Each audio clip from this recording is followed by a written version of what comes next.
You're on the air, baby. You're on. You did it. You made it. I can only imagine the smells coming. I can only imagine the smells coming out of that thing, but only imagine.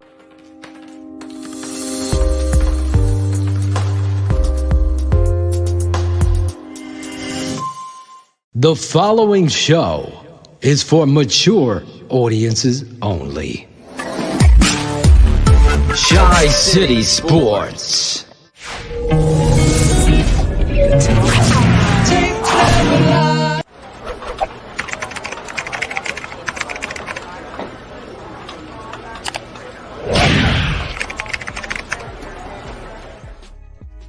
I've always wanted to keep David. I love his mentality, how he plays the game. I told him that to his face, and it comes from,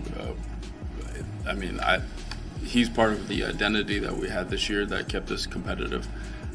Now, the second part of that is just the contract situation.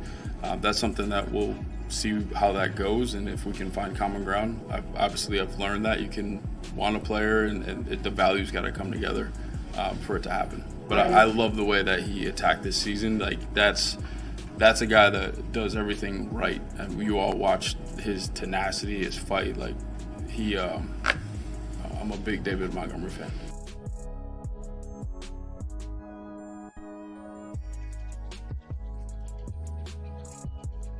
Yeah, I don't know if you got to see it on the TV. On the TV feed, the camera was right up in his face, and I texted Phil immediately. I'm like, he's fucking hurt, man. He's hurt. And then they come out and Getsy draws up QB power, and I mean, he got smashed. I'm like, I'm like, do they really not give a shit if this kid gets hurt? What is going on? I don't know. It made no sense to me. And at that point, I'm like, I texted Phil again, right? We do a little quick halftime show, and coming out of halftime, I'm like, I at this point, if it's me, I'm pulling the kid. The coach is brought in there to win games, and he also recognizes, like any NFL coach, it's a win and loss business, Bad records get coaches fired. So every win to Matt Eberflus not only matters to the team, to the culture he's trying to build. They believe that there's value in winning. I also do kind of believe that there is value in Justin Fields winning a game instead of ending the season on a 9-game winning streak. If he manages, even against Viking second stringers, if he manages a way to get a fourth quarter comeback, I believe there's value in that. And I understand why Matt Eberflus wants to put his guy out there to have his experience. And then, again, the checks and balances working kind of how they're supposed to be, whether it's Ryan Poles saying, nah, dude, the guy's got to sit. It's kind of how the things are supposed to work. In the end, it worked out, and Justin Fields is sitting when he probably should be sitting. It's about time to get your toes wet. Sure. I've looked at a few guys.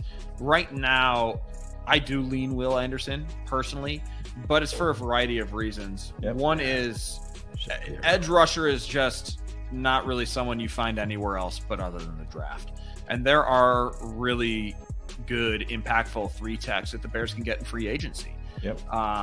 So for me, I would lean Will Anderson over Jalen Carter. I'm not really worried about, Jalen Carter didn't play well in Georgia's game against Ohio State. Like, that's one game, that's recency bias, and we'll see what Jalen Carter does in the national championship game, where he could once again turn that narrative right around. But just because, you never see top tier edge rushers showing up in free agency. It's either you draft him or you got to trade a whole lot for him. That's the only other way to get him. Yeah, right. Let's be honest. If a guy like whatever happened, crazy things can happen. If Daron Payne hits the market, the Brinks truck is there on day one, and you're giving the kid $15 million a year to come play on the interior of your line. Absolutely. all day. But there's other options. But yeah, I totally understand your point of view there. Other guys who are interesting. I'm gonna butcher the guy's name from Northwestern, Adowari. I'm not even gonna really try, but the guy from Northwestern, interesting prospect.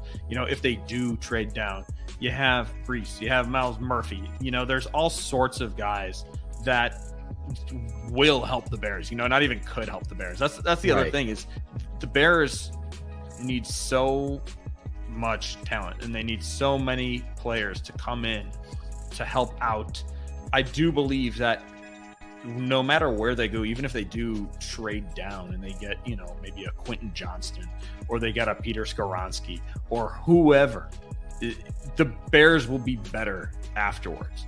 But again, like I said, just right now, January 4th, I would lean Will Anderson. Anzalone running out to run after Justin Fields, and he just olays him. Doesn't put his body on him and give Justin that corner. All you had to do was give a little effort. That kind of stuff on tape says a lot about the player and what Shane's saying. You can't pass pro if you're loafing like that. You can't be that.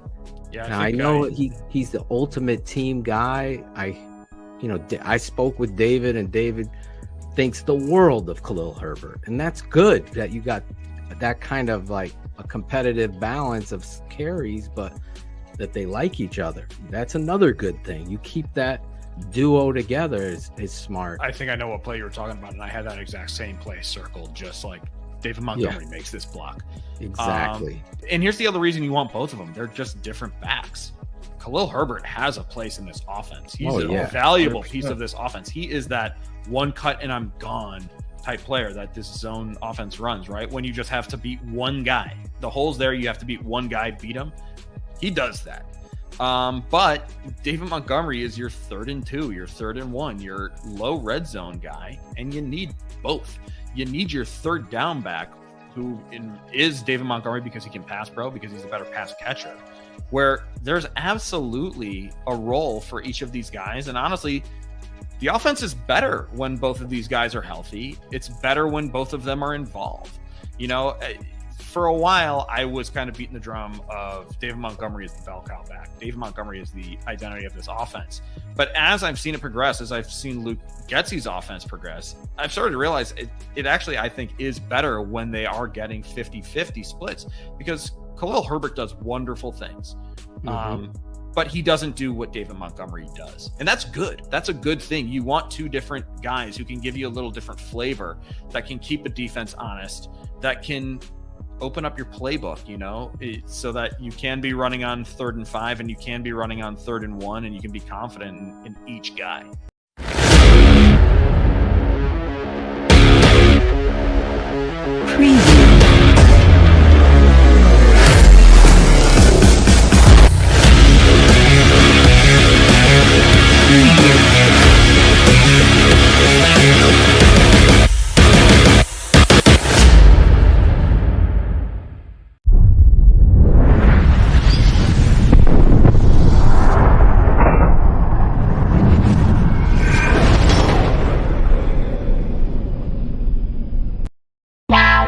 Draft Dr. Phil and the smartest man. Keeping it 100.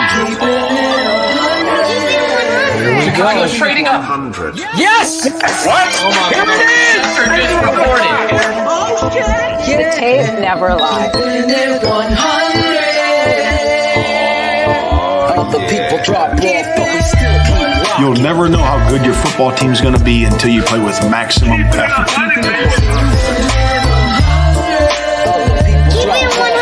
Keeping it 100.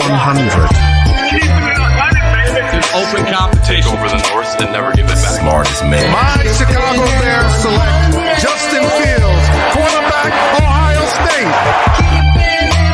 Guess who's back? The two dudes that kept it real. Dynamic duo that you love, the smartest man and Dr. Phil. Breaking down the film, never a problem, kick it straight. Most shows focus on stats, we focus on the tape. We keeping it 100, never running east to west. We coming with that truth, cause that's what our fans expect. Cut off the freaking anchor, forward to be free. But don't you worry, Shane's got the dumbest tweets. It ain't no secret, Phil and Shane got some haters. But now they're all stuck like the Jew and now and later. Debaters, frauds get kicked like Coach Tabor. Cuts had to be made, we added a barber moderator. Up and down, boys got you double checking. Sad sacks trolling like a fool drunk texting. Flexing on the truth cause you know they'll never change. Real, recognize real, that's what you get with Phil and Jimmy. What's the name? We do when we're breaking down the Bears. Fuck a play or a captain, all of the unfair. The tape never lies. The truth, you see, we laugh, we analyze, so there's no babies like Maybelline. Straight to the truth with acumen and facts. We got a stat nerd, but he's not just giving nerd stats. Car crash,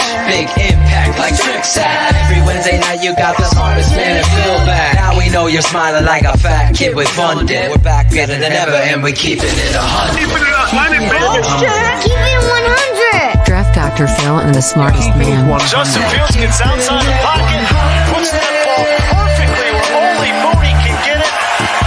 1 point, 2 feet. Draft Dr. Phil and the smartest man. Keeping it 100. Keeping it 100, baby. Keeping it 100. Draft Dr. Phil and the smartest man. Keeping it 100, baby. Keep it 100. Keeping it 100. First never lies. Yeah, exactly.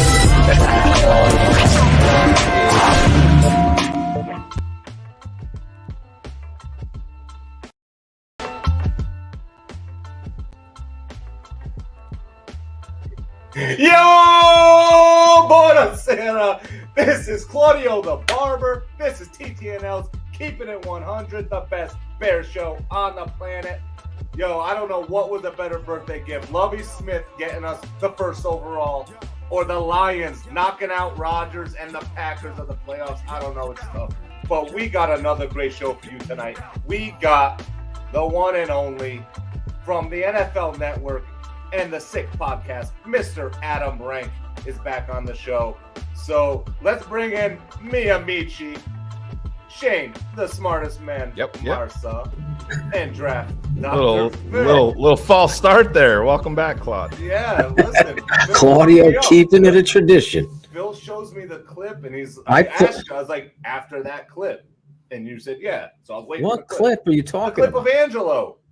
Yeah, you did. I got to stick up for Claude. You did tell him that. Angelo, do you remember Greg Braggs? No. I'm waiting for Angelo. I didn't know you were talking about the clip. I thought you meant the song. No, I knew the song. Angelo has a deep V T on. It went right below his belly button.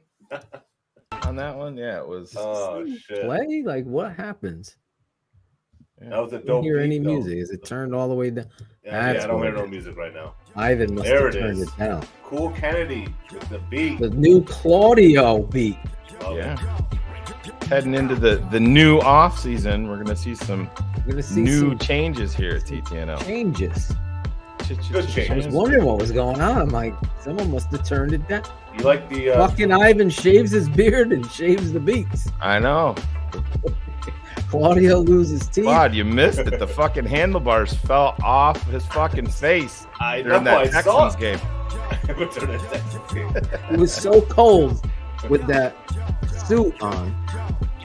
He had to shave the fucking porn stash. He looks young. Wait a minute, like is a young his wife upset with your change? No. I mean, she likes it. She thinks I look younger. You do. I thought you were a jackal for a second. Who? It was fucking a guy when I was like doing a little deep dive into that shit. He was, he fucking hurt me significantly, Not that there's anything wrong with that. Damn. I leave for and I did, weeks. and I didn't cut works, and all of a sudden, the Keeping It Fancy goes. Now we know why he never shows up for shows. We thought it was soccer. And I didn't cut the beat. The beat ended, and then I just decided to fade it out. Oh, no, we were keeping it on with Claudio's back. I am. Yes. From Italy. There's a lot of changes going on here. Yeah. No mustache, Ivan. Claudio's back from Italy. Yes, Angelo. Where's Angelo again? Can you play that clip? Where is he? Got him. Where did that go? Angelo, do you remember Greg Braggs? No. He was not happy right there. He doesn't look happy. Yeah, he was. That was low energy, Claudio. Angelo. Yeah, he was. He missed the Paisan. He did ask me. Angelo. He did ask me if I was living down in Connecticut yet, because his dad offered me up their apartment for rent. He goes, "We only got the best. We got they own half of Wallingford." He's like, "We got it's Shane. It's got a General Electric dishwasher in there. We only do the best here. We only do the best." You got any of that Samsung shit in there? That was on a patron show. We just called them up. It was great. And then Angelo's dad wants to come on. He does. So maybe we can get Dad is a Angelo's character. dad in the office. His dad is a character. He still Both has. of them. He still has the Cars fat head out in the barn. Yes. Does have the Angelina Jolie one is ripped to shreds. Yeah, he moved on to. Cars has a handlebar mustache, but that's a whole different story. On that fat head. Hey, do you have any of those Samsung fridge or washing machine? No, we only had the best. Get the General Electrics. You got the General Electric. Do you pay? No, we're very economical, my family.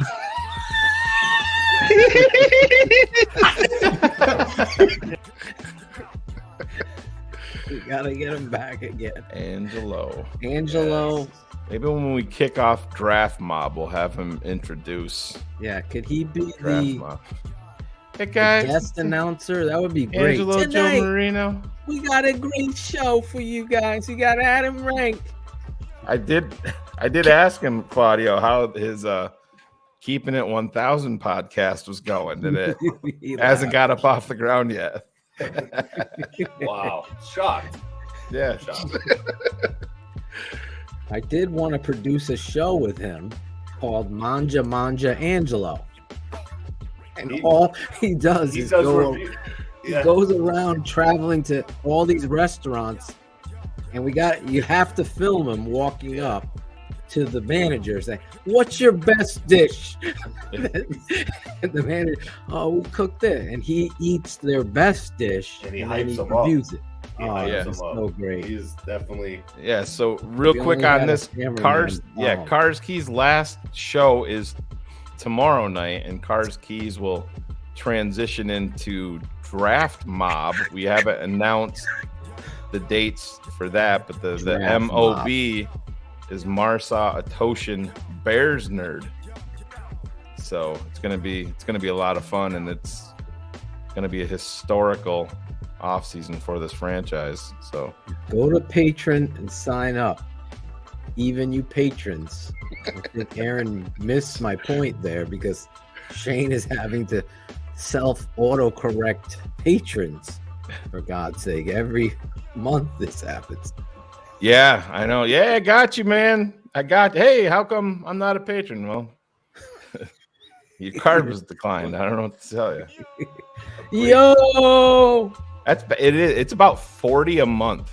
We're averaging about 40 patrons a month with that, which it can, be expiration, lack of funds, changing your financial institution, all of that. We're gonna have to look at quarterbacks in the draft. We had a big, amazing show last night on. We're gonna look at them. We're not drafting one, but we'll look at them for sure. We might draft one. I don't know. Let's play this clip, Shane. I want to kick, or should we save this for Adam's reaction? Tannenbaum. He had his reaction. I addressed it on Twitter, and Adam jumped into that also. But yeah, I mean, let everyone. Number one overall pick. When they got that, my immediate assumption is they will trade that pick away for a king's ransom. Mike Tannenbaum is our general manager. You have a different idea. Yeah, I would trade Justin Fields, and I'm taking nothing away from him. I think he has a chance to be a good, maybe a top 10 quarterback. But if you could get at least a first and a third round pick, which I believe you can, because so many teams need a to quarterback talk over this, on their I think. draft. Bryce Young, who I think is going to be a better quarterback than Justin Fields. And when I do that and get at least a first and a third round pick, I'm resetting Bryce Young's rookie contract, and I'm going to be able to get at least 4 starting caliber players. A great illustration of this, guys, is what happened in Jacksonville. Trevor Lawrence is on his rookie deal. They go out and get guys like Christian Kirk, Brandon Scherf, Evan Ingram, amongst others. So if I could turn. So there you go. He's talking about trading Justin. Now, we talked about this yesterday, and I said to the fans, the patrons, if you're not a patron, you want to go over there and sign up. Even you, Aaron Hyatt. But when you're at the top of the draft, and we're going to get into it more with Adam coming up at the top of the hour, you control everything. So you would be doing a disservice to your franchise if you're not looking at every position. And it's the holy trinity, no matter what polls said. At least polls was very honest. We'll have some clips or talk about that, but you have to look at the the point that's funny in there with Tannenbaum is he's like, I think he's got a chance to be a top 10 quarterback. Well, then you're gonna trade him for another chance. The same guy that ruined the Jets franchise by drafting Mark Sanchez. I was gonna say, same guy that went to Miami and traded. I think Bryce Young is a better quarterback. Justin's a top 10 quarterback, but you can't say that. I'm doing my due diligence, but I'm just telling you my thoughts and my analysis on it. I'm Justin Fields. If he's in this draft and I have the number 1 pick and I need a quarterback, he's my quarterback. He's not the only one out there saying this nonsense. Yeah, there's multiple, tons of people, fans, and also, I guess, quote unquote experts that are out there saying the same thing. Maybe you got to look into trading, and you could listen, but even with that, it doesn't make sense. If the guy has that top 10 talent, why would you trade something away you never had before in your franchise? Yeah. Yeah. I mean, at least for we're not 3-14 for him because I think he's covering his ass because he doesn't think Justin Fields is a top 10 talent. He just threw that shit in there to cover his ass. The reality is, and I'm going to say this, and I'm just keeping it 100 with you. I brought it up. You look at Cedric Benson and Rex Grossman. No offense to Claudio, but you have Aaron Rodgers staring you in the face. You pass on Rodgers because you had Grossman. You're number 1 in the draft. You have to look at all of the quarterbacks because it's it's the most important point. Nobody here, including the GM, could say, well, Justin's going to be a top shelf passer. He's going to do it all. Now, it's a very difficult analysis because the receiving core, new offense, the offensive line sucked despite what PFF said. So it's very difficult. That's why you have to do. And I have a higher grade on Bryce Young coming out of college than I do Justin coming out of college. I'm a big fan of Bryce Young. So that just makes it even more because you have the number 1 pick. And the way the holy trinity of football is quarterback, pass rusher, and offensive tackle. Those 3 you have to lock in. And listen, the Chicago Bears have been dwindling in the misery of let me ask you this then, Phil, because your analysis, and if you I asked you last night, right now, and then you said you weren't ready to make that conclusion, but you just said that he's Justin in college. But listen, this is what I want to ask you. So if you draft Bryce Young, you're do you like Justin Fields and Will Anderson better than Bryce Young? I love Will Anderson, but I got to get this quarterback solidified. That's the thing. I don't care about Bryce Young's height. How can you not? What do you how mean can I don't not? care? Because he plays in the NFL minor league. And it's not just that. He's maybe 180 pounds. To say that it's a non-factor, Phil, 300. I'm not saying it's a non-factor. I said you don't care about it. I don't care. Okay, that's non-factor. Right. Never fucking came out of my fucking mouth. Okay, that's the manipulation of words. No, Phil, you're manipulating it because saying that you don't care is really fucking stupid. Has he gotten hurt? He's been fucking hurt. He missed games this year. Exactly. How many games? He missed 2 games. How many did Justin miss? What the fuck does that? It's the same thing. The guy has played in the SEC. We can't. Oh, I'm afraid he's playing in the SEC. I'm a quarterback, and you're like, I don't care. Well, then I don't. Factor for you. Drew Brees. He's 5'10". Is that how tall he is? Sub. I can't wait to see what his measure is. He doesn't look Like the I kid showed you from Arizona looks small. I would be almost willing to, but he looks. I showed you the side by side. But we don't get to see their legs. There could be a joke played in that pick. But Phil, there's a lot. I would be willing to bet that Bryce Young, when he goes to the combine, isn't going to measure, because it's not going to do him any good. He needs to measure. They need to throw. I'm telling you. Listen, he better throw. I hope he throws.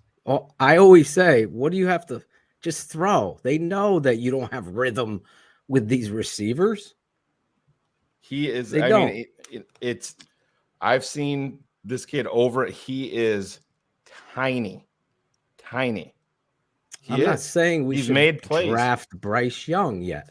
I will be very clear that I'm not through all of Bryce Young's tape. When I've watched Bryce Young, he has two things that are over Justin, right? Clearly things that are way beyond Justin's ability so far.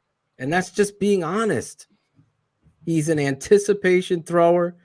He processes the coverages, the blitzes in record. I mean, it's amazing to see this kid. And then he throws a great ball. And the one intangible that can't be recorded with a stopwatch or anything is the cool, calm.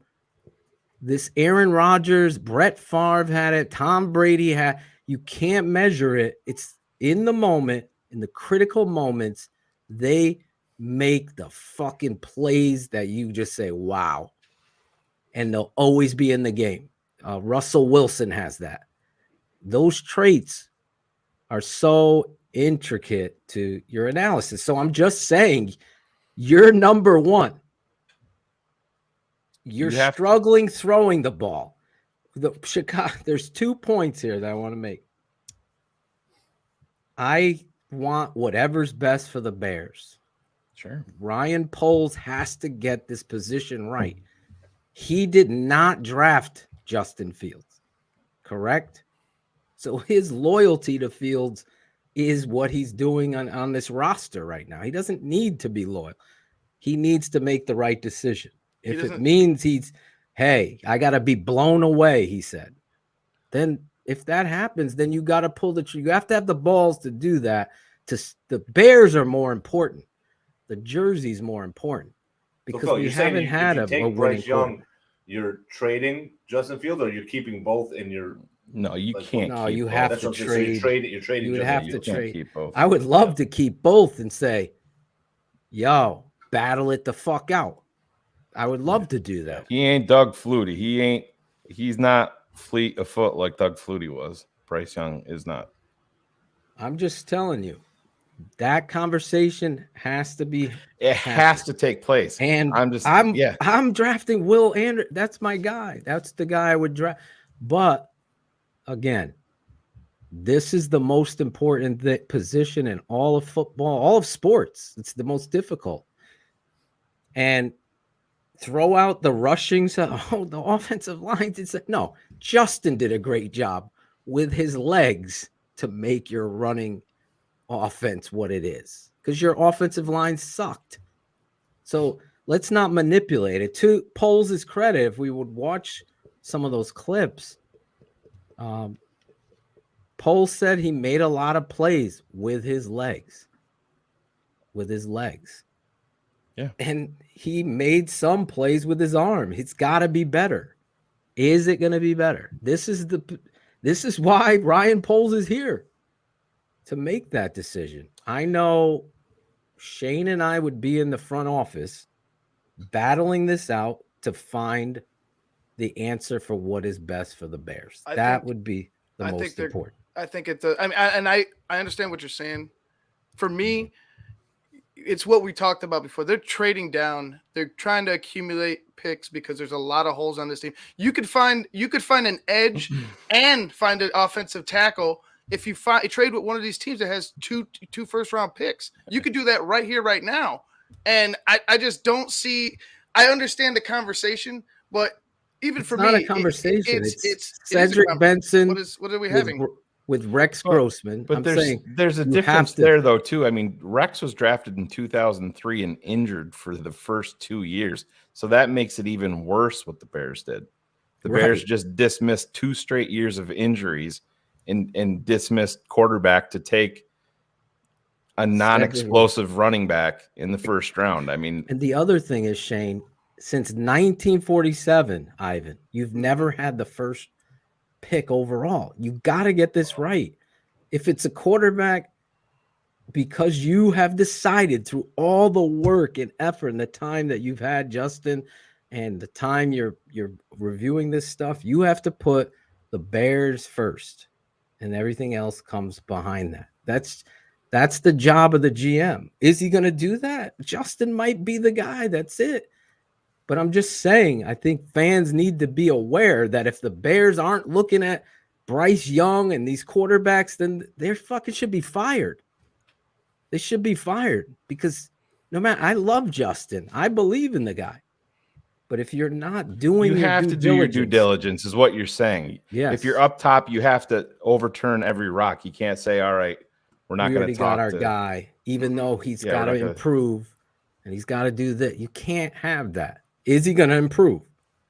Right. That's the question Brian Poles and Eberflus have to get right.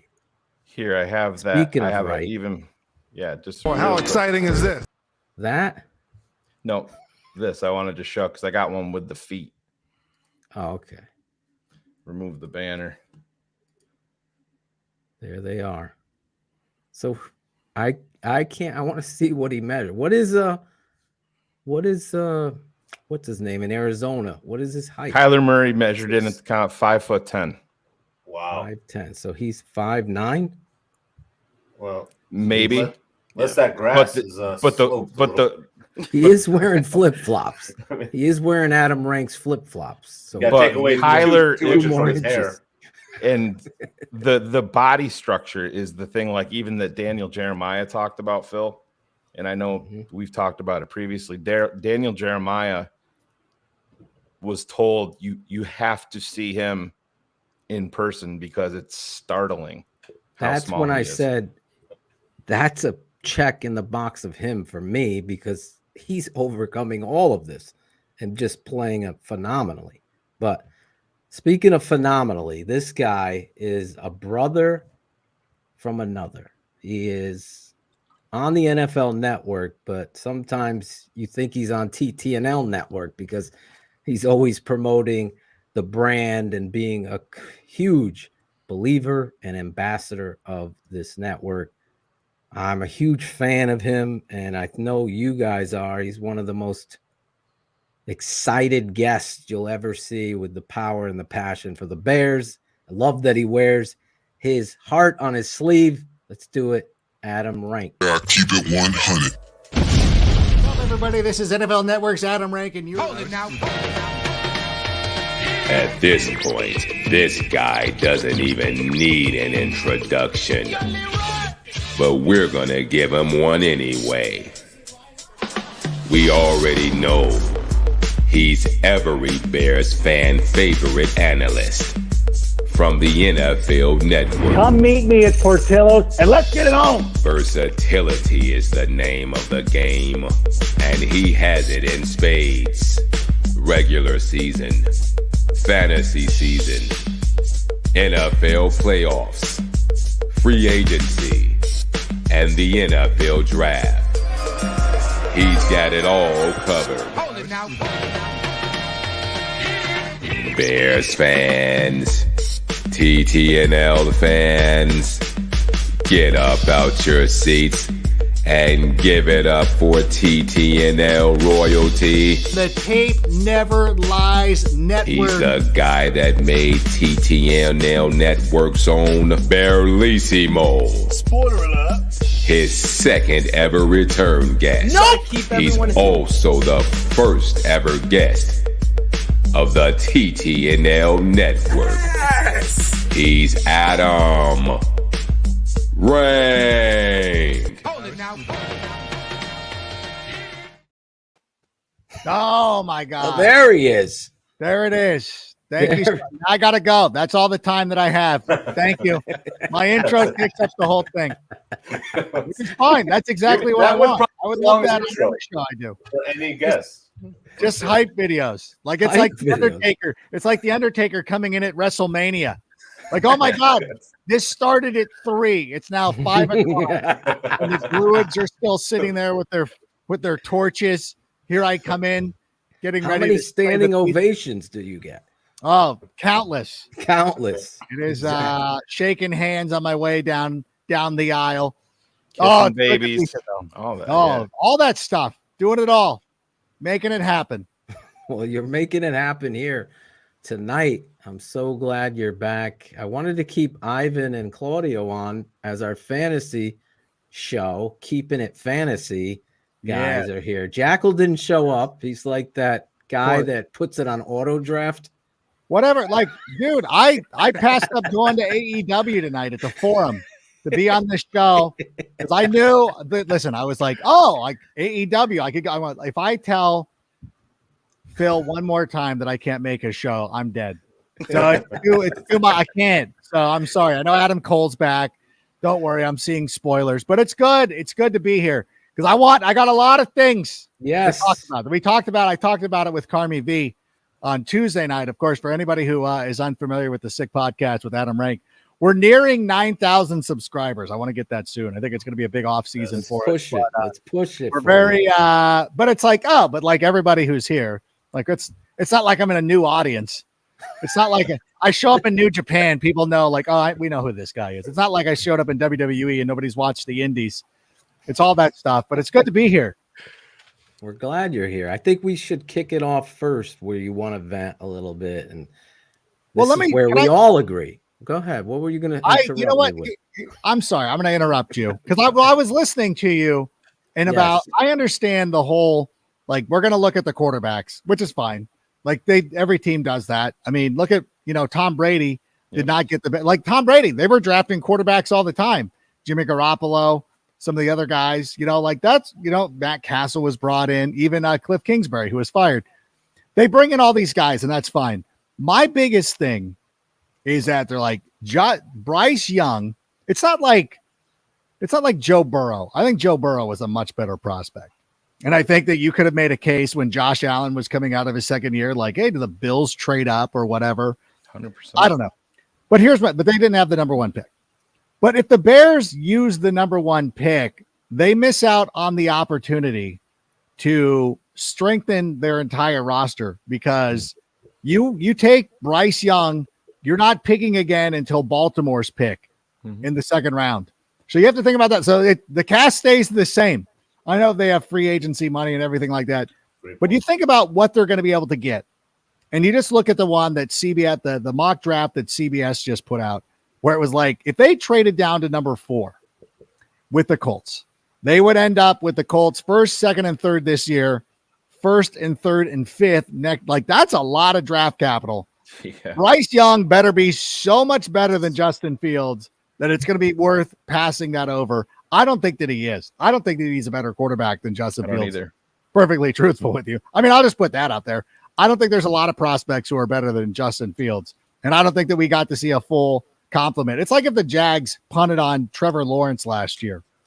So I get it. I know people need to do whatever. Well, I think you have to because it's not trading up. It's you own and control the draft. That's where you don't. You have to look at it, but I where I am with Adam, I think I don't think Bryce Young is as good as Justin Fields. You've heard me say that numerous times. I think you have to do your due diligence, like Adam is saying. In college, I think when looking at the two of them, he's a better quarterback than Justin was in college.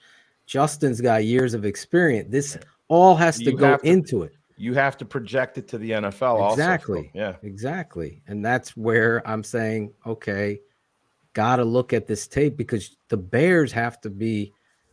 I always look back to these drafts where you pass on quarterbacks because you got Rex Grossman and it just sets you back. And to your point, Shane, Rex was often injured, inaccurate, a hot and cold, but then it's always been that way. Same with Jay Cutler. You were passing on We talked about it here in 2020, Phil. We sat there on draft night that night when the Cole Kmet pick was coming up. We were banging the table for Jalen Hurts. And Yeah. everybody's like, "Oh, you got to give Mitch another." And no, you don't. But to me, this is completely. I've seen enough in Justin Fields that I believe him going forward. And this is the biggest thing for me is I don't know what Bryce Young is going to be in an NFL locker room. I already know. I hear other NFL players talking about Justin Fields. Von Miller saying that he's totally sold on the kid. I hear guys in the Bears locker room calling him an alpha. You don't know if you're going to be getting that with Bryce Young. And you want to talk about building a culture just like you believe in David Montgomery. And if you think you take him off of this roster, it hurts the locker room. It hurts the leadership. I think you can say the same thing twofold about Justin Fields in this locker room. No, absolutely. Those are good. This is the exercise you have to have with Ian Cunningham, Ryan Poles, and Eberflus. They have to do it. And I know it. I will be the guy because I'm so tired, Adam. I'm tired of the idiocracy of the Chicago Bears. I'm just tired of it. We can promote all we want, but 10 losses in a row, franchise record, this ain't good. We could try to pretty up a pig because we got a lot of ammunition, but it ain't good. So there's so many questions. Now you have to get these answers. Now, they have to spend 100 and what, Shane, was it 165 million? They're at 70. They're at 75. They have to. They are required to bring 75 million up to 240 million. They have to meet the 3-year financial floor. So PFF Brad, who's the financial guy, said the Chicago Bears are going to be required to spend more money this offseason than any other team in the history of the NFL. They have to meet that floor. That's how much money they have to spend. And that's why I feel like this is going to transpire in a way with which we haven't seen. But this is, before. To Adam's point too, and not to step on your toes, Adam, but it's a great point. You see the news that came out today. I mean, DeAndre Hopkins goes on his Instagram account. You go Bryce Young at 1, you're giving yourself less assets to even make that move. Yeah. To go after DeAndre Hopkins. The other thing, or anybody else. Before I ask you guys a question about Justin, I want to say the other thing, if you trade down to Adam's point with that gain, right? Mm-hmm. And you stay with Justin Fields and you get the Colts first next year as well. Right. And no matter how you perform, you win 10, you lose 10 next year.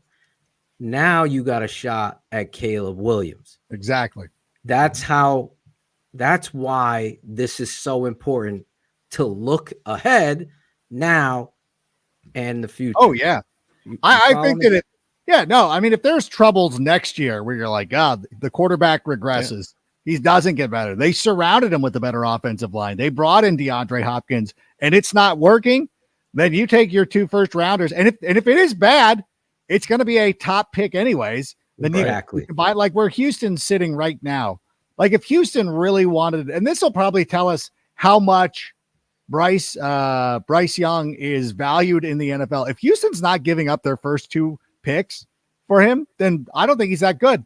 I mean, I mean, I know Houston's like not the model organization to be using that, but, and by the way, I'm sorry if you kicked off the 2 fantasy guys for me. I know that Houston isn't the model, but at the same time, if they're not willing to make that move to get up there and get that quarterback, and again, I don't think that he is. I mean, this is no knock against him. I was in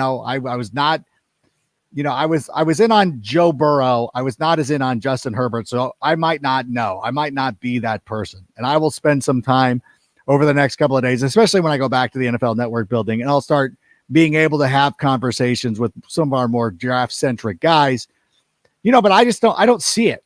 And I don't see that it's wise because again, like if you guys, and these are what the haters, what Tannenbaum is talking about, it's like, bro, like you could do that next year.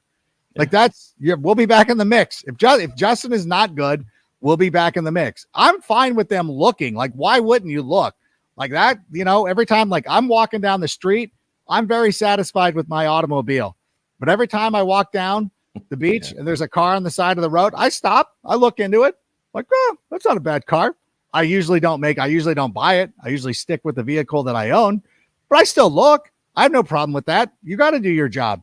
I think that when they do their job, they will find like, yeah, this isn't enough of an upgrade to give up the haul that they're going to bring in for trading this number one spot, especially if Indianapolis is as hyper to move up as we are. Have you read the article in The Athletic about Irsay? Yeah, he's insane. I love him in a good way. I like it. Well, no, that's the thing. But it's I was talking to Cars about it earlier today, and it's a dream scenario for Chicago that you have a guy that's in the article. They have quotes from him saying he's sick and tired of going the regurgitated quarterback route, and it's time for them to make the move for the young quarterback. And they're sitting at number 4. And I mean, it's not even just that compensation. You can go to them and tell them that you want Quentin Nelson back in the deal, or that you want Buckner back in the deal. You can include those guys. It would restrict in terms of what you're getting in compensation back draft pick wise, but Buckner, boy, geez, if you could pull that and get there first next year and a second. Yeah, and Albert Breer talked about that with Rich Eisen. He had him on. And he said that he sat down with Flus, talked to Flus, and he really thinks that they're all in on Justin. And to Adam's point, he said it's really the best of both worlds for Chicago. You're giving him a legitimate shot this year with all of your assets to bring in talent and surround him. And if Justin Fields doesn't do the work or just simply doesn't work out, then you're resetting that clock. And let's be honest, Phil, just as well as I do right now, who would you take over between Caleb Williams and Bryce Young? Caleb Williams all day long. I would take him over Justin Fields. If Caleb was in this draft, I'm taking Caleb Williams. I'm telling you right now. It's a way different conversation. Big time. And people have to digest that. Yeah, I liked Mac Jones over Justin Fields. I've never written a different story. I still liked. If I had to choose going back, I would take Mac Jones again. It's where you land. It's the same argument. Would Aaron Rodgers be Aaron Rodgers if he fucking got drafted by the Bears? We don't know. Culturally, that's why I'm so adamant about these coaches. Now, let me ask you this, Adam. I want to hear the Bears. Obviously, they smudge these stats to pump up, but we see through that bullshit with the tape. And you're an honest fan and I know you see a lot positives. You see it. You like the positive. Yeah. But are you concerned? No, it's good.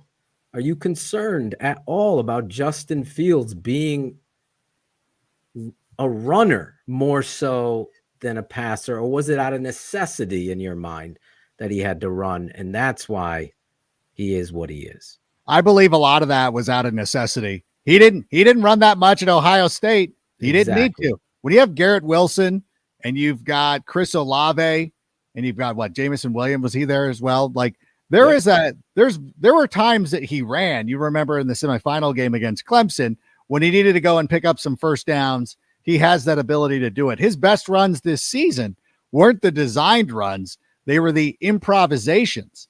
So for me, I'm not concerned about it at all. And what I really loved when we started getting later into the season is looking at Justin's footwork, watching him make some reads and make some progressions. And when there were opportunities to make wide open throws, he's making them. You go back to the game against the Commanders and he misses the Family Guy, Peter Griffin. He misses him for a touchdown. Ryan Griffin, excuse me. He misses him. That is a throw at the end of the season. He makes 100 times out of 100. And that's the one thing I was really hit that throw later. Yeah, the same play to come. And here's the thing. And I know that when you look at what it was to lose 10 games in a row, I think over the last couple of weeks, it got a little out of hand. But put yourself in the mindset of starting after that Patriots game. Hell, every game was extremely competitive in games that they should not have been very competitive in. On the road at the Dallas Cowboys, against the Miami Dolphins, playoff teams going out there. They weren't that competitive against the Jets, but that didn't really matter because Trevor Siemian was the quarterback. Yeah. I thought that Jets game was the perfect opportunity to just explain how great of a quarterback Justin Fields was. Because it's like, oh, look how different this team is all of a sudden. The most exciting team in the NFL to like, they're back to the bullshit of like Matt Nagy again, of not scoring, of punting all the time. Oh, we got to see our punter finally. We've forgotten what his name was for weeks. Like, oh my God, yeah, we still have a punter. That was the game that Justin did not play. And the game against the Vikings where they're not even trying. Again, you see what a difference Justin Fields made. So for me, obviously it's not great, but it's also like the perfect scenario. It's almost like a 49ers losing all those games, drafting Nick Bosa, and then the next thing you know, they're in the Super Bowl. I don't think that's a reasonable expectation for Bears fans, but we can see what happened last year in Jacksonville or this season in Jacksonville and be like, that's a reasonable expectation for the Bears. Now, maybe not winning the division because I think Detroit's going to be very competitive next year. Minnesota's going to go back to being mid and the Packers will blow. But here's my thing.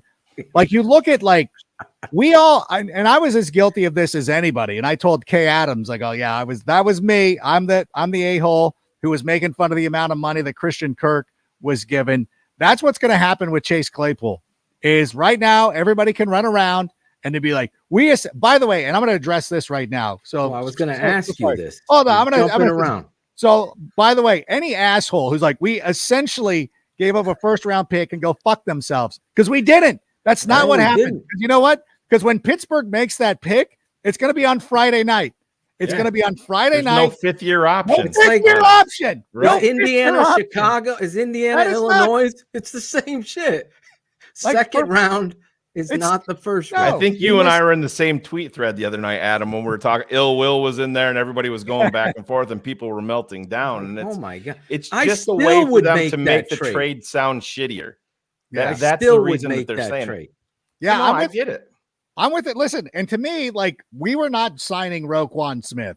So for me, everything because I'm like, well, what you did is we got Baltimore. So we still have a second round pick. We have Baltimore's pick. So what essentially happened is you traded down in the second round and you netted yourself Chase Claypool. People are like, well, that's not accurate because you did trade Roquan Smith. And I'm like, that's fair, but Roquan would have walked away. We were not signing him to $100 million contract, even with all the money we have to throw around this season. That was not going to happen. So for me, that's the way that I look. We also got a 5th round pick for the Roquan Smith deal as well. So I'm like, we're fine. And we're getting a bunch of picks. We're going to have the number. What is Indianapolis picking in the second round? 4th? 3rd? Because it switches up. It's essentially another first round pick from the Colts because it'll be 33 or 36. You already got the trade. Essentially a first round pick. So you're calling it tonight. I'm calling it. It's happening. It's happening. I think the Colts, and I can see you see the double dip, the double trade, the Houston Texans. Here's my dream. Trade again. Here's my dream. Well, okay, this is my unrealistic dream is the Texans give us the 2 first round picks. We flop, and then we make the Colts give us a bunch of picks, and we go down to 4. And then we can end up with Will Anderson or the other guy, Jalen Carter, or Pete Skoranek, whomever. Whatever you feel is the best for the organization. Will Anderson. Of course, that's fine. I'm getting into the evaluation process right now, so I can't sit here and have a legitimate take on that of who I would take. But there's also like, even if that doesn't work out, I still can see and think about a situation where it's the Colts that overpay because Houston might not make that move. Houston might be like, we're going to run 2 quarterbacks again. Or they might, Houston could actually take an honest look at their roster and not draft a quarterback this season and be like, you know what? We might end up being, the Texans could trade number 2 for a first round pick next season, already thinking about Caleb Williams as well. Like there's a lot of intrigue going on. but I think that the Bears can move down to 4, move down additionally to 7. Like that is my thing. It's like trading back twice, staying in the top 10. I would actually like Skoranek if we could do that and net all these picks, because I really do believe that when we start signing checks, it's going to be all defensive players, and the Bears are going to be roasted. Like, oh, I'm already prepared for March. I'm going to turn off. Get some offensive linemen at him. I understand. So only defense. I understand that, Phil. I'm not done shopping. You're dying over here. I'm still here. Okay, I'm at $165 million to spend. I'm at the rack right now. I'm going to be at Old Navy in a few minutes. Like, let me buy what I'm going to buy here, and then I'll see you over there. Give me an opportunity. I can't be in 2 places at once. We're going to sign a lot of players. Let me throw Cars. I think he was the one that originally came up with this scenario. You see Roquan sign in Baltimore, so then everybody's wondering, is Lamar going to get paid? What if Detroit and Baltimore swing a deal where Lamar ends up in Detroit, and Detroit ships number 6 and number 18 to Baltimore? Ooh. So that gives Baltimore 6, 18, and 23, and they want to come up for Bryce Young to number 1. Love it. Oh, let's do it. Who came up with that? That guy's a genius. That's why I was calling Bears nerd. I think it was Cars. He was I on your think show. Okay. Yeah. On your show. All right. Listen, don't get mad at But me. I mean, these are the things. How many nicknames does he have? Cars. I keep thinking of. Oh God. I keep thinking of one of the Cars. He is Cars. I was thinking you were talking about David Carr. Bearsner. I know who Bears. Yes, but I was thinking like, yeah, I'm into that one as well. I really do believe that the Lions, God bless them. I'm jealous of the Lions. Like I really am. I wish we would have been the team. I mean, I love having the number 1 overall selection, but if we were the 9-win team that did make the playoffs, that knocked out the Packers, that's pretty nice. But you know what? Detroit doesn't have shit, so let them have that. Let them have that, and then they can go back. They're going to unlock Jared Goff, right? They're going to be, you know what? They're going to be the team next year that everybody picks to go to the playoffs who doesn't. And then everybody's going to be like, what happened to the Lions? You're like, their defense still sucks. Like they walked on water this year. They made a lot of nice moves. A lot of things worked out in their favor. Next year, it's going to be a little bit different. We're going to be the team on Hard Knocks, and then everybody's going to fall in love. Oh, by the way, once Justin Fields is on Hard Knocks, people are going to fall in love with him. So it's going to need to be on Hard Knocks since they're going to be over on East-West Shrine Game. Yeah, exactly. Like we're in that. Yeah, they bring in Kevin Warren. He's got big time ties to Hollywood and that whole thing.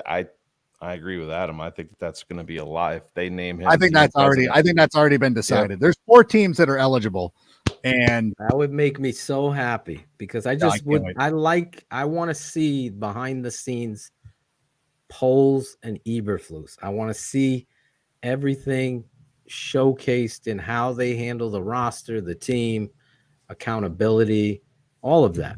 All of that stuff. And what's also interesting too is, have you seen how many jobs Ian Cunningham's being interviewed for? Like all of them.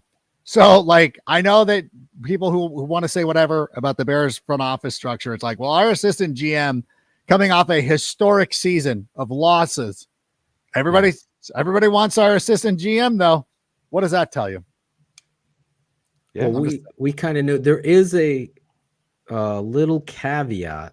Courtney Cronin, friend of the show, sent it to me that if Ian Cunningham leaves the Bears don't get a 3rd round pick. He's got to be. It would be 2. He's got to be here 2 years. I didn't know it was the 2-year contingent. Come on. Then we would have had another pick, Adam, for God's sake. I know. Let's convince him to stick around. Please stay. So, unless there's a job, unless there's a dream job for him. Be like, dude, come on. I really loved. I was upset, obviously, with the losing and the questions of tanking, but I really came away from that presser so impressed with Ryan Poles and how he handled it truthfully. This gives me a nudge of confidence moving forward. I'm still like this with my arms folded because I'm done being sucked in and suckered out. I want to see this done right. And we've never had the first overall pick. So to see this done right and every stone unturned to do this the right way, and if you get a haul and you're building it just like you, I'm going to be so excited. I'm going to be so excited. What did you think of Ryan Poles? We'll just call it the Ryan Poles presser. Yeah. It's kind of awkward with Eberflus sitting there. Well, yeah. Well, that's one question.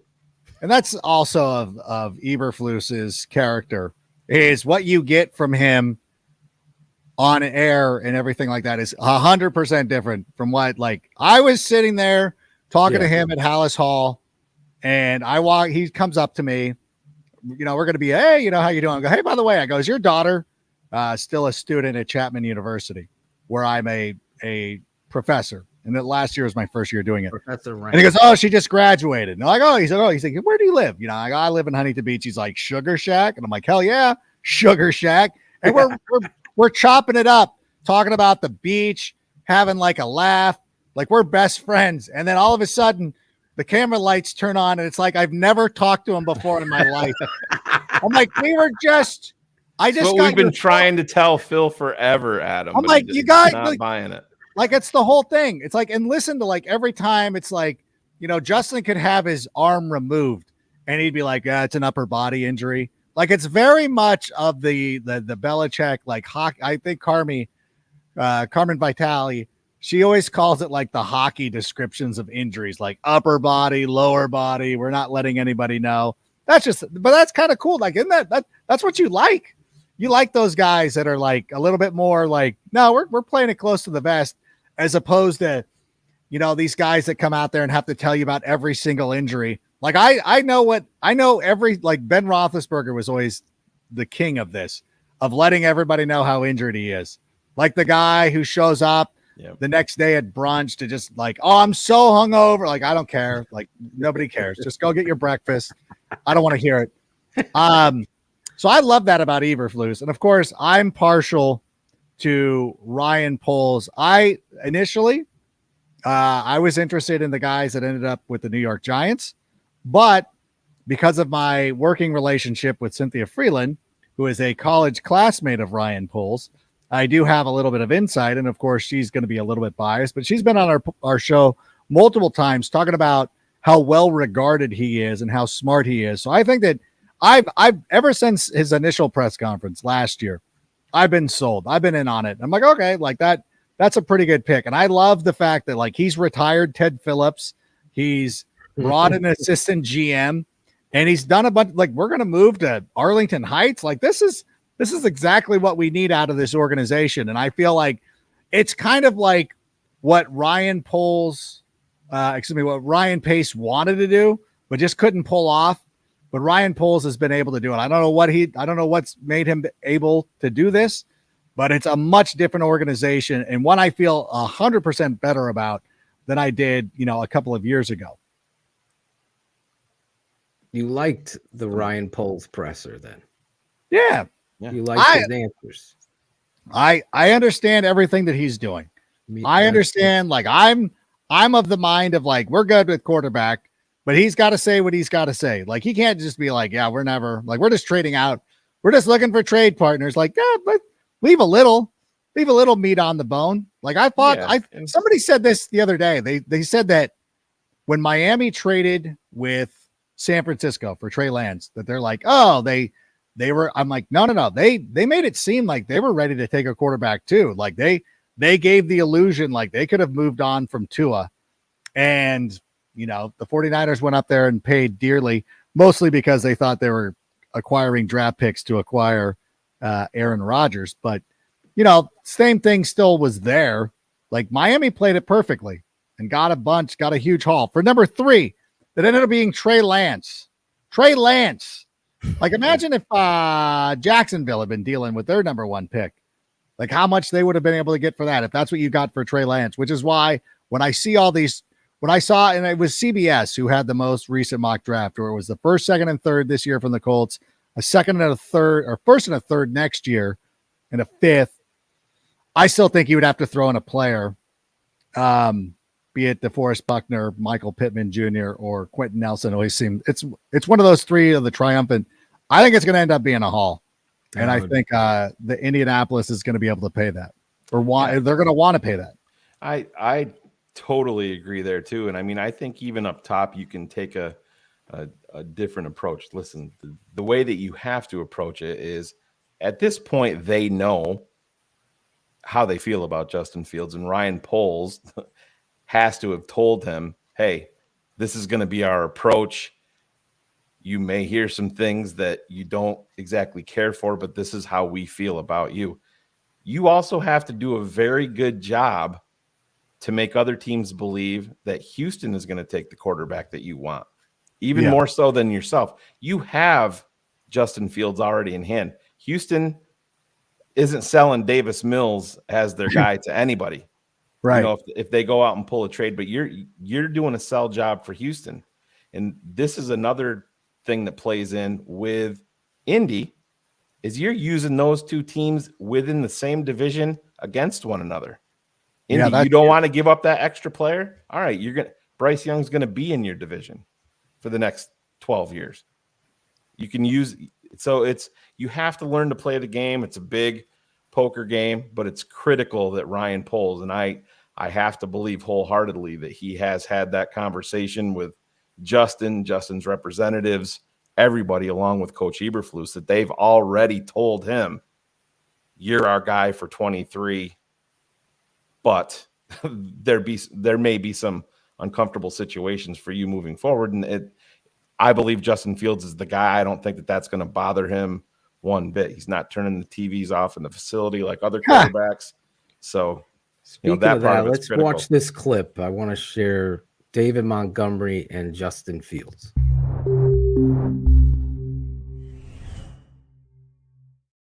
I just want to play football. I would love to be here. Are you hopeful for that, David? Are you hopeful that it can be worked out to stay? Of course. You want this franchise in the city to be yours. What kind of motivating factor is that as you look toward your future?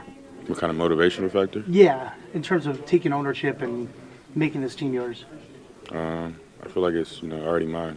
The guys in here, they know how hard I work. They know what I want to accomplish, and just my mindset overall. So, really just trying to get guys on the same page. That mindset, that culture, to where no matter what we go through, nothing can faze us. And really just having that swagger, having that confidence going into every game. Like, they have to play us, they have to beat us. So as long as we do that and just have that mindset going into every game, we'll be fine. There you go. I already feel like it is mine, he says in there. Mm-hmm. You also heard David Montgomery, Adam. Very much a polarizing discussion here on this network. For me, obviously, Ryan Poles did an excellent job laying the foundation of what I've said about him. He's the identity. He's everything we want in this thing at the price. What that price is. He did say he was the identity for what we had to do this season. He's not the identity of the team moving forward. Yeah. But he identifies with what it is you're doing. Right. And he fits what you want to do and what Justin is. And with $165 million that you have to spend, I believe you keep that kind of person in your office. That doesn't deter you from adding another running back, because God knows Ebner can probably spend time on the practice squad. It doesn't, whatever. But what are your thoughts on David Montgomery there? Yeah, I'm always a little bit put off when people are looking at replacing him with players like Josh Jacobs or Saquon Barkley or anything like that. I'm like, why would you even do that? If you were going to be spending that kind of money on a running back, I would sincerely keep David Montgomery. If you're going to go out there and be like, you know what, we're getting a bunch of picks, we're going to draft a running back, that's one approach. That's not what I would do, because I think that the Ebner thing points out like that's a little bit more difficult to pull off than people are giving it credit for. Now, obviously, Khalil Herbert's had his moments and he's looked pretty good, but Ebner gave you no confidence of like, if we walked into next season with Khalil Herbert as our number one and Ebner as our number two, I do not like that situation at all. Right. And if we were in salary cap hell and you're like, we cannot afford to spend resources on a running back because we can, again, this isn't a premium position in the NFL, fine. But I think given the the financial freedom that the Bears have right now, like figure it out.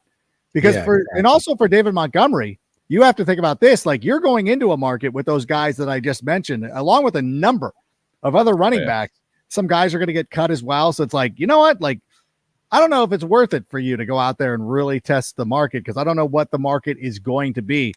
Josh Jacobs is obviously going to get a sum of money, but it's like, I don't know that you're going to get that as well. So I don't know. Like for me, I just hope that we can find a way to work it out. And I hope that he's going to be a member of the Bears moving forward. Yeah, it was always going to come down to money with David. And that's the thing. The market is not going to be good for David. Like you said, Adam, it's just that it's too full and there's always guys in the draft and that's going to dictate what he gets paid. And it was always going to have to be a team friendly deal for him to they weren't going to go out of their way to pay David Montgomery and just say, hey, no matter what, we need to have you. You're going to see the Giants go out there and franchise at the very least Saquon because they're going to Danny Diamondback and doing that whole thing. But yeah, David has got to I think he's got his financial expectations are kind of the market is going to probably dictate him coming back here at the Bears price. I totally agree. I think the karma police are freezing up Shane's. Oh no! Don't talk. Don't talk poorly about David Montgomery. Don't talk poorly. Energetically, it's affecting Shane's internet. No, I didn't. Am I back now? Can you see me? Okay.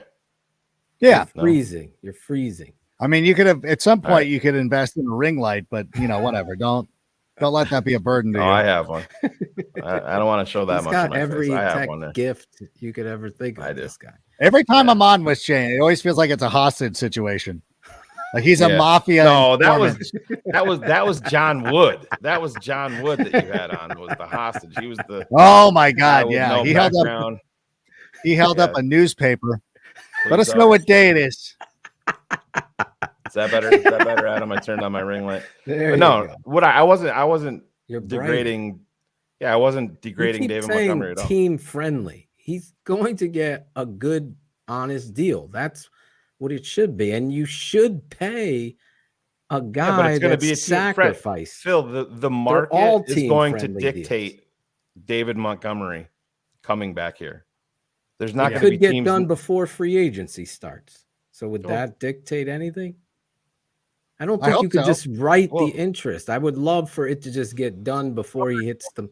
Anybody can get signed, but yeah, David Montgomery and his group can say, yeah, hey David, this is going to be the best fucking deal we're getting. So let's just take this. He's not going to go out on the free fill and cash.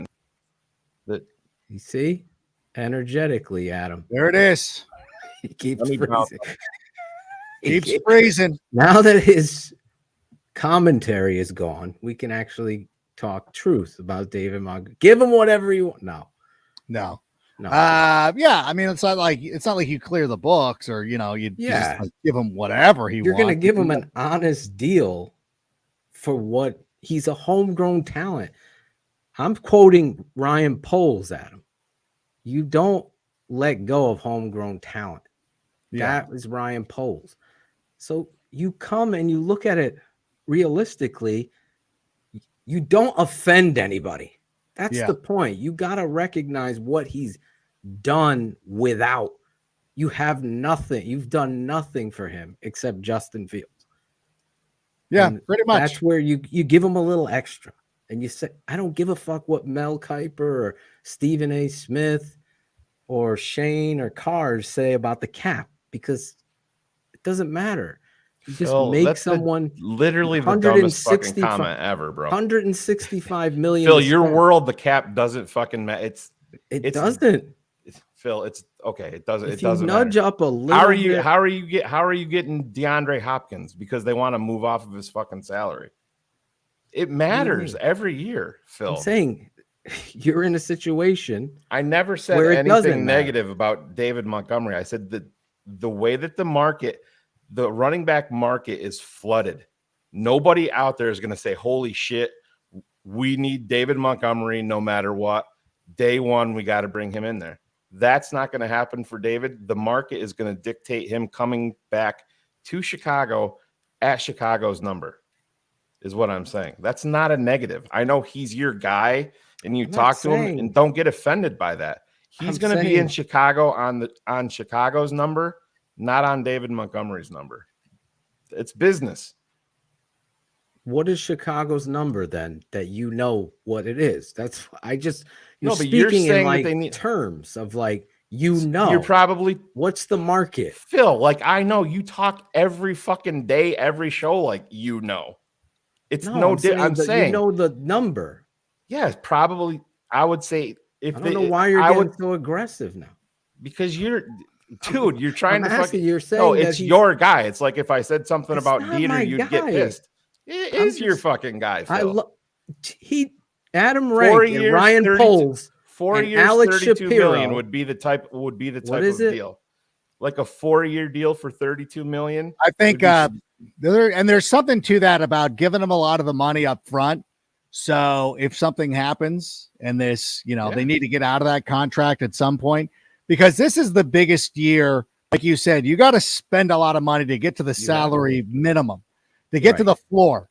That this is the type of year where you can be like, okay, we're gonna give him a lot of money, like right up front, right now, count against this cap, and then next year or the next couple of years, if it's not working out, if it's like that was kind of a bad deal, maybe move off of it. I would rather do that. Like to me, what we've seen out of David Montgomery is I feel very comfortable with what we have and what we're doing. I don't want to be the team that throws an S ton of money. Oh wait, it's this show. I can say shit ton. Yeah. I don't want to throw a shit ton of money at Josh Jacobs because I do not trust that at all. I don't think that that's trustworthy. That's not the way that I want to go. And you know what? Most teams don't do that. And there's not going to be a market for it. And Saquon Barkley, even though, again, he comes out in a contract year, a lot of teams they saw at the end of the season too. He started getting dinged up once again. They're like, this hurt a lot. They can't do it. It's tough. It's a tough situation. Just for clarity, I was just trying to understand, like, if they made any move that wasn't David Montgomery, it's going to be for a guy like Miles Sanders or something along that line that doesn't have the wear and tear. I mean, because if you're an Alabama back, you have mileage before you even come into the league. Jacobs didn't so much as others, but like I said, the market's going to dictate him coming back having Ryan Poles is going to have his number. If it's 7 or 8 million, any other teams want David Montgomery. They're not going to go out of their way to say we have to have David Montgomery here. The one team that I could see is like Doug Peterson down in Jacksonville wanting to pair that style with Travis Etienne. I could see that. He did that in Philly with the pairings that he had at running back. But I don't think David Montgomery is never going to be a day one guy unless he's just agreeing to a market deal or a team friendly deal. Atlanta, they seem to love the Bears players there. Oh, with Ryan Pace. Yeah, Ryan Pace could do that. I'm saying, I think you gotta put a little extra in a homegrown and appreciate those guys. What that is, I have no idea. He's getting paid $8 million, Phil. He was in a 3rd round draft pick. That's a lot extra. Exactly. So I'm just saying, I love what Adam's saying. I would go 3 years at 24 million and give you 13 million on signing. The years don't matter. Like Adam brought up, you're going to the way that any contract that they do is going to be looking forward. Fields decks are going to be cleared for when that extension kicks in. So it's going to be a 4-year deal, and he's going to get all of his guaranteed money within the first 2 years. Year 3, you can move off of him, and there's no financial loss at all. How you got to do it. 100% agree. But I think he's a priority.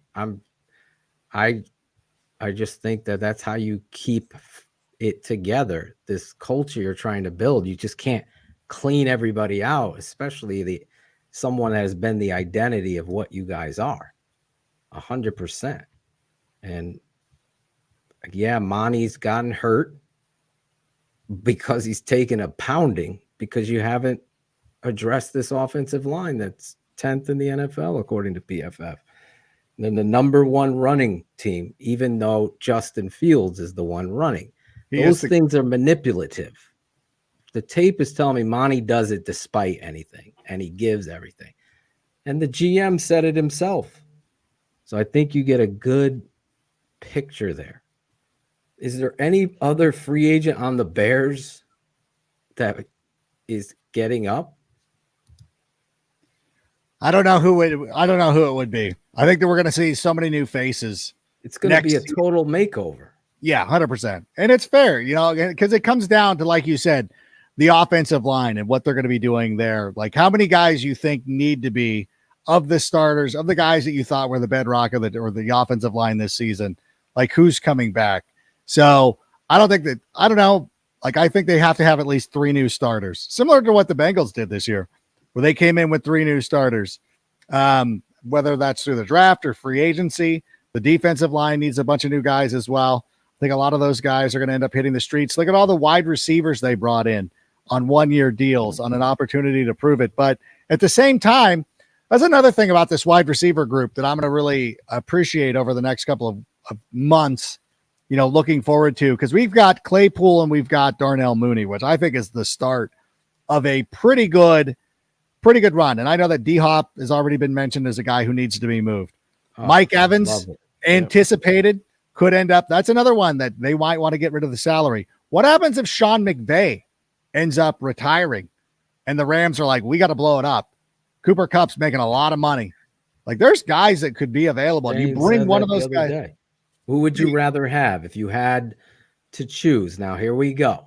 Cooper Kupp, D-Hop, or Evans? Which one would you take? I would take Cooper Kupp. He's going with Kupp. Shane, who are you going with?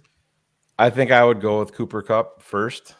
Yeah? I do, out of those 3. Yeah, because Mike Evans, I'm a Mike Evans fan, but he's got that, first 9 years in the league. He's a bigger guy. Those guys get to a point. It reminds me a lot of like Masin Muhammad. You get around that 30 mark and you fall right the fuck off that cliff. And then you got a 600-yard guy with, 4 touchdowns that you're investing a lot of money into. But we brought up Cooper Kupp, I think it was yesterday, Phil, when we were on there. It's going to be interesting to see. You brought him up. That was a great what happens. And point. See, I can totally. No, I get it. But I would take D-Hop. Yeah. Even though he's going to be, what is he going to be, 30? He's going to be 30. He's going to be 31, whatever it is. Yeah.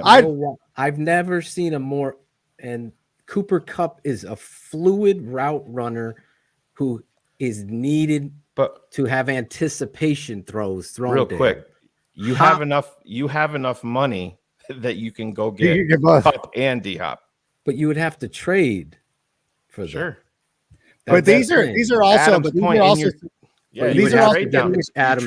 down. Yeah, if you're not dumb and sit at 1 and take Bryce Young, you're going to have more assets. Plus, you know what? These guys don't go for first-round picks. They're just not going to, because I think we saw what happened last year. Now, Amari Cooper is maybe a step below D-Hop. Maybe not. Like Amari Cooper was age 27, and the Browns got him for a 5th round because of the contract. You get teams that want to get out of these contracts, and if Arizona's of the mind of like, we need to just get out of this contract, Arizona, like they benefited from Houston not knowing what they were doing when they were making trades. You gave up a 2nd round pick for DeAndre Hopkins. You're not getting a 1st round. You're not getting a 2nd round in return. If some team's willing to do that, then fine. Like the reason that Chase Claypool makes sense, why he was worth a 2nd round pick, is that he's still on his rookie deal. He's 24. He's a young player. So that is why he was worth that price. These older guys, I know, we're all locked into fantasy football and you're like, well, this is no, that's not the way that this works. Nobody's paying that price. So yeah, I would love either one of those guys. Let's get both. Let's go. Imagine if you got both. That would be something special. I'm a big fan of all of them. I think that D-Hop gives Justin that ability to go down the field where his strength is. Not that, and Evans is going to give you that too, but nobody does it like D-Hop does, and tracking and high pointing and doing that. That's what's necessary. And I totally think that and this is jumping back to Claypool, I totally think Claypool's strength is red zone receiving and his ability to be an athlete. We didn't get to see that, but I really thought Ryan Poles handled that commentary of Claypool and the trade really well. How he came in, Justin ended up getting hurt. He then ended up getting, so they never got on the same page, as well as maybe, no offense, Chris Zorich, maybe the Notre Dame football acumen wasn't up to par just yet to catch up to Getsy's offense, right? Maybe not. He needs an off season working and getting all of the things that Poles said. I would do the Claypool thing again, no matter what. I think he is going to be what I believe I thought he was. I would have taken him before Cole Kmet. 100%. True. That's the true story. And I'm excited about Clay. And I think you're 100% right. Mooney and Claypool is a really good start of where you're going with this. Now, is Pringle one and done? Is he on that 1-year deal, Shane, or is he gone? He's a 1-year deal. Okay, because I wouldn't bring him back. Would you guys bring him back? Because he was... Nah, there was nothing about him that led me to believe like we need to go back and get this guy back in. But no, but I think that whatever happens, they're going to get an elite level. To me, my expectation is that they end up with a big name wide receiver. So you have veteran big name wide receiver with Mooney and Claypool. So now we're already looking good right there. They're going to probably draft a guy. Draft a guy. You know, maybe like a Christian Watson type or something like that. Like, okay. And then Bayless is going to be there as like the special team, like gadget player. And then you can bring in, I don't know. I think of all the guys that they brought in this season, like the one that intrigues me the most was in N'Keal Harry, but we didn't see enough. I was going to ask you, where is his future? I don't know. I mean, I know Cherie was wondering too, Lady Bear. I want to know. I do want to know. I'm with you as that as well. I know. I actually really thought down the stretch, you saw him running the slant, you saw him the big catch against the Packers, and then obviously all of the minutia of this team. I would bring Harry back. I don't know what his deal. Obviously, he was a one. Oh yeah, that's right. Yeah, he was a traded guy. So I don't know if he's a free agent. You know, also Jacoby Myers is available this year. I don't know if he's going to get franchise tag. He's another one of those route runners that I think is kind of underrated with what he's able to do. So we'll end up throwing a lot of money at a guy like that. And, you know, but for me, I feel like Claypool can be our version of Christian Kirk, where everybody was questioning the amount of money the Jags threw at Christian Kirk. And he goes out and he resets the market and everything like that. And so that was the joke. And I was as guilty as anybody being like, hey, you know, that's a lot of money for Christian Kirk. Doesn't matter at the end of the day. And I think that next year, when people are talking about Chase Claypool and about like giving up a second round pick for him, it's not going to seem as foolish. So I think it'll be okay. So was he at the end of it? Yeah, he must have been at the end of it. It's a lot of info there, but I don't know if N'Keal Harry has time on that contract. I can't remember what year he was drafted, so he might be out. I know a guy that we like. I was hoping, and let's go Bears. Juju Smith-Schuster, who went to Kansas City, and I thought he's played well there. He fits a role there. Yeah. That guy's going to be Jerry Jeudy from the Broncos. Harry is going to be an unrestricted free agent. Right. That makes sense. So you traded for him. That's why we got him for a 7th round pick or whatever it was. He took a swing at getting a different type of body in the offense. They re-signed Equanimous St. Brown. You can't forget that. What were your thoughts on him? You know, there were some things that he did pretty well that I was like, okay. There was also some times where I thought that he left Justin out. Like he didn't do the right thing. Dallas game. Yeah, there were some mistakes made. But I feel like as long as he's not going to be the guy that you're counting on, each and every week to be your number one wide receiver, that it's okay. But yeah, he's not the guy that I want to rely on each and every week. What happened to Shane, by the way? He disappeared? I think he's trying to reset his modem. Oh, my God. That's So I got to sit here and fill with him? No, who can fill up air better than me and you? I know. I don't know. I don't know. When you look at this team, what is the biggest need in regards to your looking at this? Obviously, you're already setting up this draft. Yeah, I'm already like I was starting to really feeling the Colts trade. Yeah, so I feel like and again, this comes from CBS, so I feel like it's appropriate. It's commiserate to what some of the other teams, because like I'm done reading the trades on Twitter because people are like, you're not realistic. Like they go one way or the other. You're like, you're not getting enough back in return, or you're asking for way too much. I think that it's fair to go off of what the 49ers acquired when teams were moving up to draft Trey Lance. And I think that these three quarterbacks, CJ Stroud, who might not have even declared for the draft yet, but is anticipated to do it.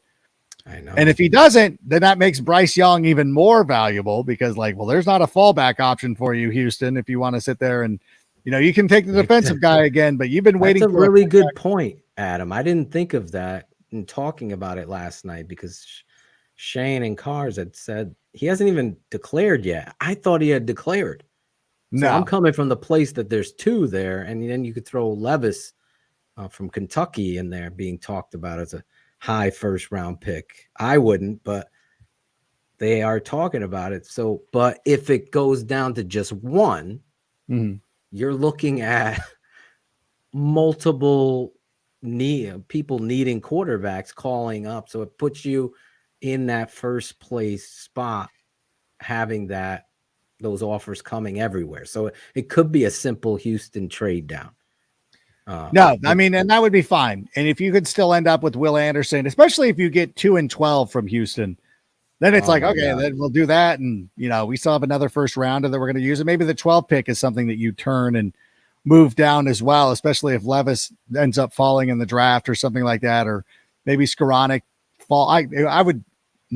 Can't imagine he would fall that far, but depending on how many quarterbacks end up going in the first round, my whole thing too is looking at it is like, we're going to have a free agency period in front of all this. And I think last year, exactly, Ryan Pohl's first move was to go out there and get Larry Ogunjobi. That's going to be one of the things on night one when they're just, and I alluded to this a moment ago, they're going to go heavy on the defense, especially the defensive line. And it's going to throw people off. Like, oh, you got to make it better for Justin Fields. Like, this team was scoring 30 points a game last year. The reason they lost 10 in a row is because of the defense, because the defense couldn't hang on at some point during the season. So let's rebuild the defensive line. It makes everything else better. They do need to invest in a veteran center. I don't want to address that. I don't want to take a center in the draft. I think, and listen, I love you. I love you, brother. This is the thing. You're 100% right. I don't like people dragging Sam Mustipher as much as they do, because here's the thing. Here's the thing, is that his position on this team was to be the backup center. Lucas Patrick was brought in to be the center, was supposed to be that solid foundation, a guy who knew Getsy's offense, who was going to be there for Justin Fields, for him to lean on. That was going to be the guy. Mustipher was a depth piece that you hope never had to play. Unfortunately, he had to play every goddamn snap of the entire season. That's not his fault. And I think it's not fair to compare him to other starters in the NFL, because that's not what he was supposed to be doing.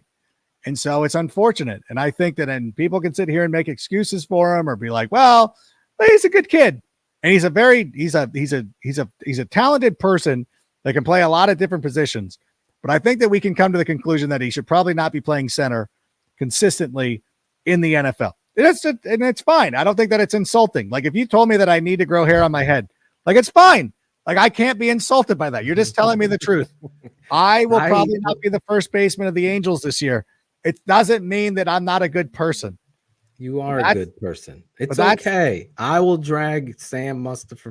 We don't need to do it. He's our done back. enough. He's gotten dragged many a time by the defensive linemen, so it's fine. Stop it. It's fine. But you're right. A center is a priority. Draymond Jones and Payne could both be here because you gotta 100% agree. It all starts up front. Said this many a time. When you look at the Chicago Bears, Adam, it's hard to judge Justin Fields appropriately because the offensive line is so bad. Yeah. And to your point, which I asked, Justin Fields became the identity because he had to, out of necessity. He's the reason why you're scoring all those points. Yeah. Justin Fields is the reason. It wasn't a great run blocking team. It was Justin making a miracle happen, magic with his feet, using a mesh point and getting out of there. It is a huge priority for the offensive line and the defensive line. That should be destroyed in free agency right out the gate. Yeah. So you can set yourself up. I Shane, think they will. You talked about Draymond Jones and Payne day one. For sure. I would be. Oh, and they won't stop there. Like I would be in heaven. Then you get another you get a pass rusher.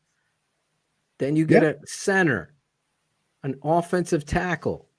I know he spoke highly of Riley Reif. I thought that was very telling about Riley Reif coming in here and helping, but it didn't help enough.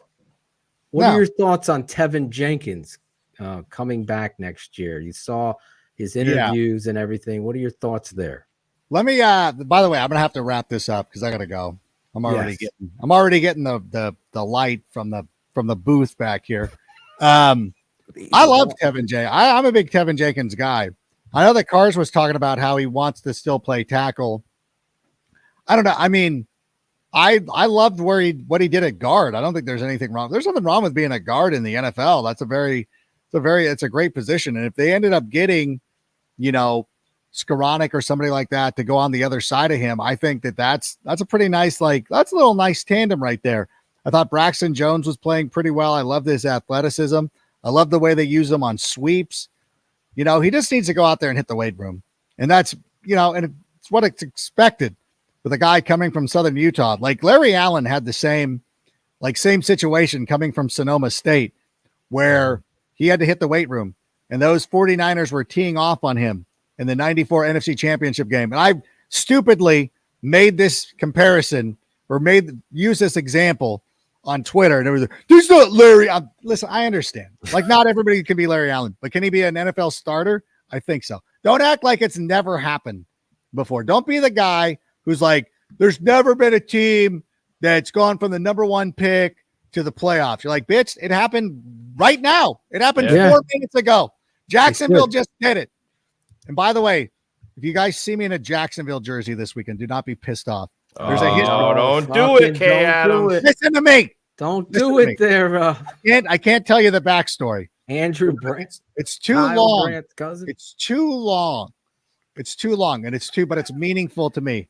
And it's about a friend of mine who passed away, whose legacy I need to carry on. So I'm trying not to get photographed. Give us the condensed version. Listen, I can't explain why I was rooting for the Jacksonville Jaguars against the Pittsburgh Steelers in the AFC playoffs a couple of years ago. But a friend of mine, his name is Chris Crawford. He was the Portland State quarterback in the 80s. Great, one of the best quarterbacks, one of the best lefties who I'd gotten to know. And so he ended up becoming like a pretty big deal at Nike, one of their top executives. And so Chris Crawford, if you go to the Pacific Northwest, people know him and love him. We had a great time.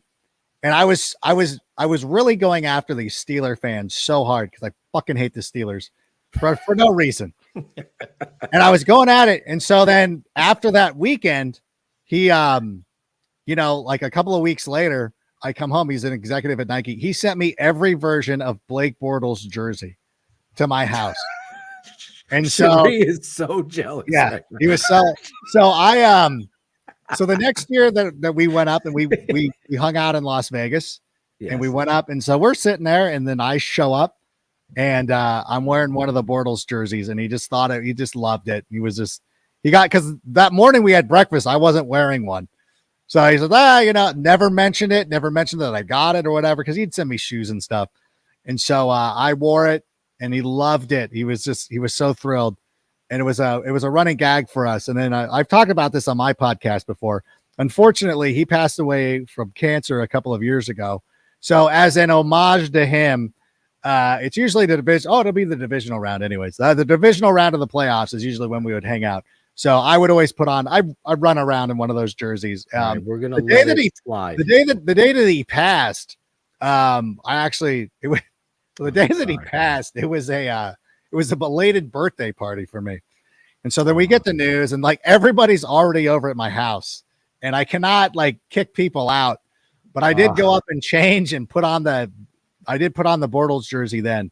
So everybody was like, and nobody really knew what I was doing. But one of our my friend who introduced us, I texted him and I sent him because it's a backstory. But he was so anybody who's a fan of PCA, it wasn't PCA. I forget what division it is, but it Portland State football or anything like that. Chris Crawford, Craw as they called him. By the way, a guy who was too far ahead of his time. Like he was probably Bryce Young's height. But at that point of the NFL, he was not allowed to play quarterback. Now he would be going first overall. You'd be Trey Lance. Basically the same kind of guy, but a hell of a person. And so I do honor him. But so if you see, oh my God, there the lefty. Where's number 6? If you want to know why I wear a Cutler jersey so much, it's because of Craw. It is actually like I like Jay, but like, yeah, there he is. The bike helmet. Yeah. I love the mask. That mask is my favorite for a quarterback. One of the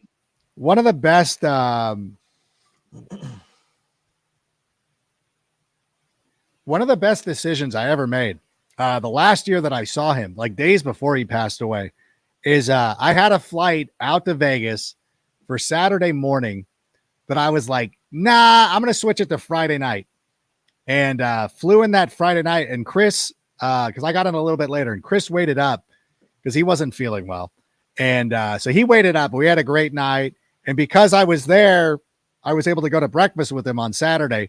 So him and our friend Kush and his son-in-law and our boy Leroy, we sat at this booth at the Paradise Buffet in Las Vegas, same place where they filmed Swingers. Hey, Voltaire, that scene from Swingers. So we sat there for like we got kicked out of this buffet at some point because they're like, hey, we're flipping over for lunch. You guys got to go. You've been here way too long. But we just had a great time, and it was one of the things. And then, of course, I went and changed and came back in a Bortles jersey. So that's what we do. So if you ever see me in a Jags jersey running around, if you find something, it's for Craw. And so I will do that. I'm not going to show up in a pair of Jaguars Zubas or do anything. If I'm ever doing a draft pick at the NFL draft for the Bears. Yes. No other team. If Tony Khan called me and said, "Do I won't do it. I won't do it." That's why I love you. Listen, I don't want to keep you any longer, but I got to say, we get all of the emotions on this show. And I think the last time 2 times we've gotten you to almost tear up and cry. Almost broke me. Yes, but you know what? That's why I love you, man. And I'm speaking for Shane as well. There's not a better character or promoter of themselves as you, because you do it honestly with integrity. And I will be the biggest supporter of the Jags for you. And I can't thank you enough. Especially with Demo there next year. Yeah. Oh, did I say that out loud? Yeah, you did. I love you, Adam. Love you guys. No, I love you. Tremendous person. Love you, Shane. You need to be on Good Morning Football. There needs to be more rank. I'll be on tomorrow, so you'll be able to catch me. So there you go. Nice. Good Morning Football tomorrow. Are you going to slip in a TTNL? Like the tape never lies, Kyle. I'm just telling you. Maybe. I love this guy. Could do things that are just. I'll do it. I'll make it happen. There it is. So make All sure right. you're watching tomorrow, because somehow this guy will slip in a shout I hope out. Shane and Phil still aren't fighting this morning. Guys kept me up all night last night. You're the Thank you best. so much, Adam. The rank tank always rolls hard here at TTNL. Adam, real quick. Thank you. God. Before I let you go, I know I had to say one more Get him thing. in trouble. I know. Thank you, Adam, for all you do promoting Shane, myself, and the whole TTNL family. Means a lot to me. My wife and kids look at you as Uncle Adam. Like, appreciate that. That's the truth. And I know it's mutual. You're not a phony. You're the great. You're just great at what you do. So awesome. You always have fans here. And follow Adam Rank. Go to his YouTube if you've, for whatever reason, you've been paused and haven't beat the Sick podcast. Take it to the Rank. Everything he does is really great stuff. You do a great job there, especially when Shane is on. Yeah. It's even better. Absolutely. You too. Thanks, you, Adam. Thank you for your time tonight. Love everybody out there too. Thanks for all the nice comments. I know you were planning on doing a draft stuff this year. So are we going to get you on our show too? Of course. Yeah, we'll do it. Okay. Just want to make sure, because we got I'll you. see you. I know you hibernate for a little bit. Oh, no. I'm out there grinding, baby. They got me on Total Access on Friday, so I can't be given. I'll be around, so don't worry about me. All right, brother. Love you. See you then. All right, love Thanks, you guys. Adam. We'll see you later. Much love to everybody out there. Yeah. Love you too. Thanks. Adam Rank, the best. great Adam Rank. It was fucking a guy when I was like doing a little deep dive into that shit. He was, he fucking hurt me significantly, I don't know where he went. I played it for him, and I didn't know where he went. You know where he went. Sick podcast with Gonna Adam get hurt Rank. by one of them guys. Check him out. There's not a more real dude out there. Every time I mean, see him on TV with the Keepin 100 shirt, I'm just like, Did you play the draft? Do you want to do the draft rewind? let's do Well, how exciting is this? With the 11th pick in the 2021 NFL Draft, my Chicago Bears select Justin Fields, quarterback, Ohio State. It is official! It is official! That's all that matters. Look at this guy. Oh, we deserve it. Buckeye. Lord. The Buckeye. Somebody's getting a great fuck. He was Steven, the can I Ohio enter State. They did it. What the fuck? Listen. Keep Rodgers. I don't want any excuses. I don't want any excuses. You know what? And I don't know if Ryan Pace and Matt Nagy wasn't there when the pick was made. But if Ryan Pace is now looking back and saying, like, you know what, I should have gone with Deshaun Watson, who people kind of forget, like, how great of a quarterback he's been. Patrick Mahomes, who's really benefited from being in Kansas City. If he looked at that and said, like, I want to rectify that mistake, that is perfectly fine with me. I know people like Mac Jones, and I think that he could be a good NFL quarterback. But I've been of the mind that Justin Fields went out there and proved himself in the Big Ten in big moments. He beat Trevor Lawrence. I want to start running. Let's start going through that tape now. Him smoking Trevor Lawrence and talk about how good he is. And now we finally get the quarterback who's fucking pissed that everybody was passing him up. Yes. Drafting. Preach. You want to Preach go? I hope every time we play the San Francisco 49ers that Justin Fields throws for 500 yards. I hope he is so pissed every time he's playing against one of these bum teams. Broncos, Panthers. Who else needed a Detroit? You could have had him, Detroit. I hope Khalil Mack shoves Penei Sewell so far up Jared Goff's ass, and then Justin Fields comes out and leads us to victory. Yeah. I just want. There it is. Draft coverage on TTNL. Are you going to be able to top that with the first overall pick trade moment? I think it's going to be. Listen, we were on pins and needles. The Bears were at 20 that draft, so we had no clue. I think we all kind of agreed that they had to at least try to move up, but it was the NFL draft. You really had no idea. This is a different beast because it's weird to me now. You turn on NFL Network, they start talking about the draft. It's Chicago instantly. And this is uncharted territory for us. So to me, we're in January, the beginning of January right now. We got to go all the way to the end of April. Now, listen, it's gonna if be. a trade happens, it's probably going to be a couple of weeks out from the draft. That's usually when they go down. I know Philly made 2 trade ups when the Jets did their deal. It's they're usually right around about 2 weeks out from the draft. So by that point, free agency is settled down, and teams, if they couldn't make a trade or sign a quarterback, they get a little bit antsy. But like I said, and this isn't breaking news and everybody knows it, but if you haven't the Athletic subscription, I would tell everybody to go over and read what's going on in Indy. Because not only is the team a mess, if you're worried about Chicago's culture, you want to read that in Indy and what's going on up there.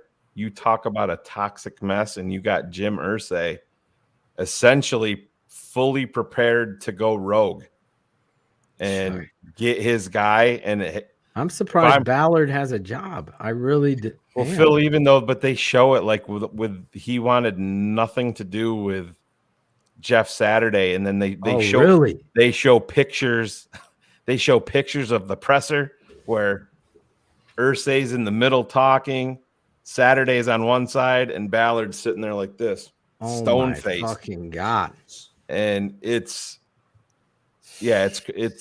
bad. And hey, if you're Ryan Poles, you're sitting back, and if you can take full advantage of a crazy man like that, Adam made the good point, Shane. I didn't think about it, and your internet was out.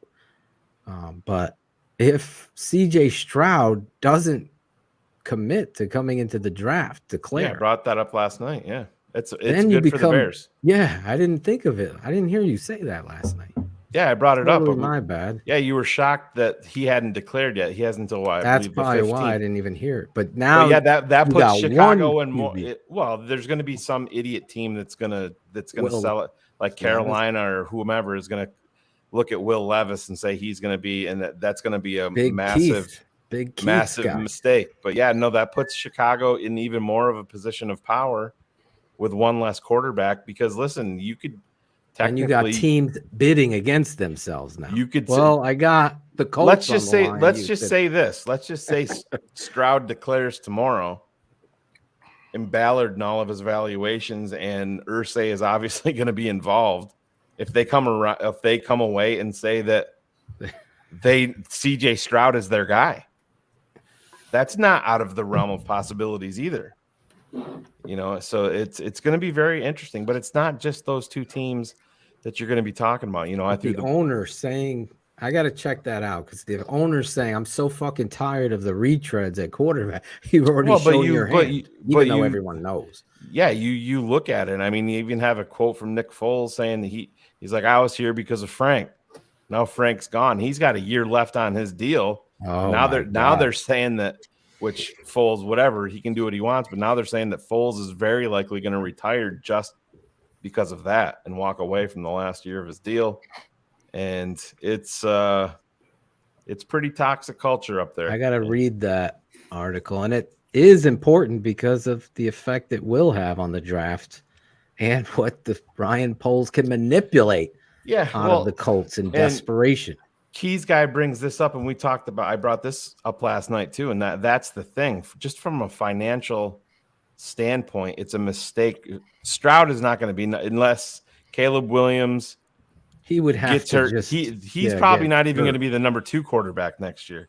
quite honestly, Stroud. So from a financial aspect, it's probably a mistake for him. Like I said, just financially, but it's going to be interesting. They have a few more days before they have to declare. But again, if you're limiting the quarterback market, that puts Chicago in even more of a position of power.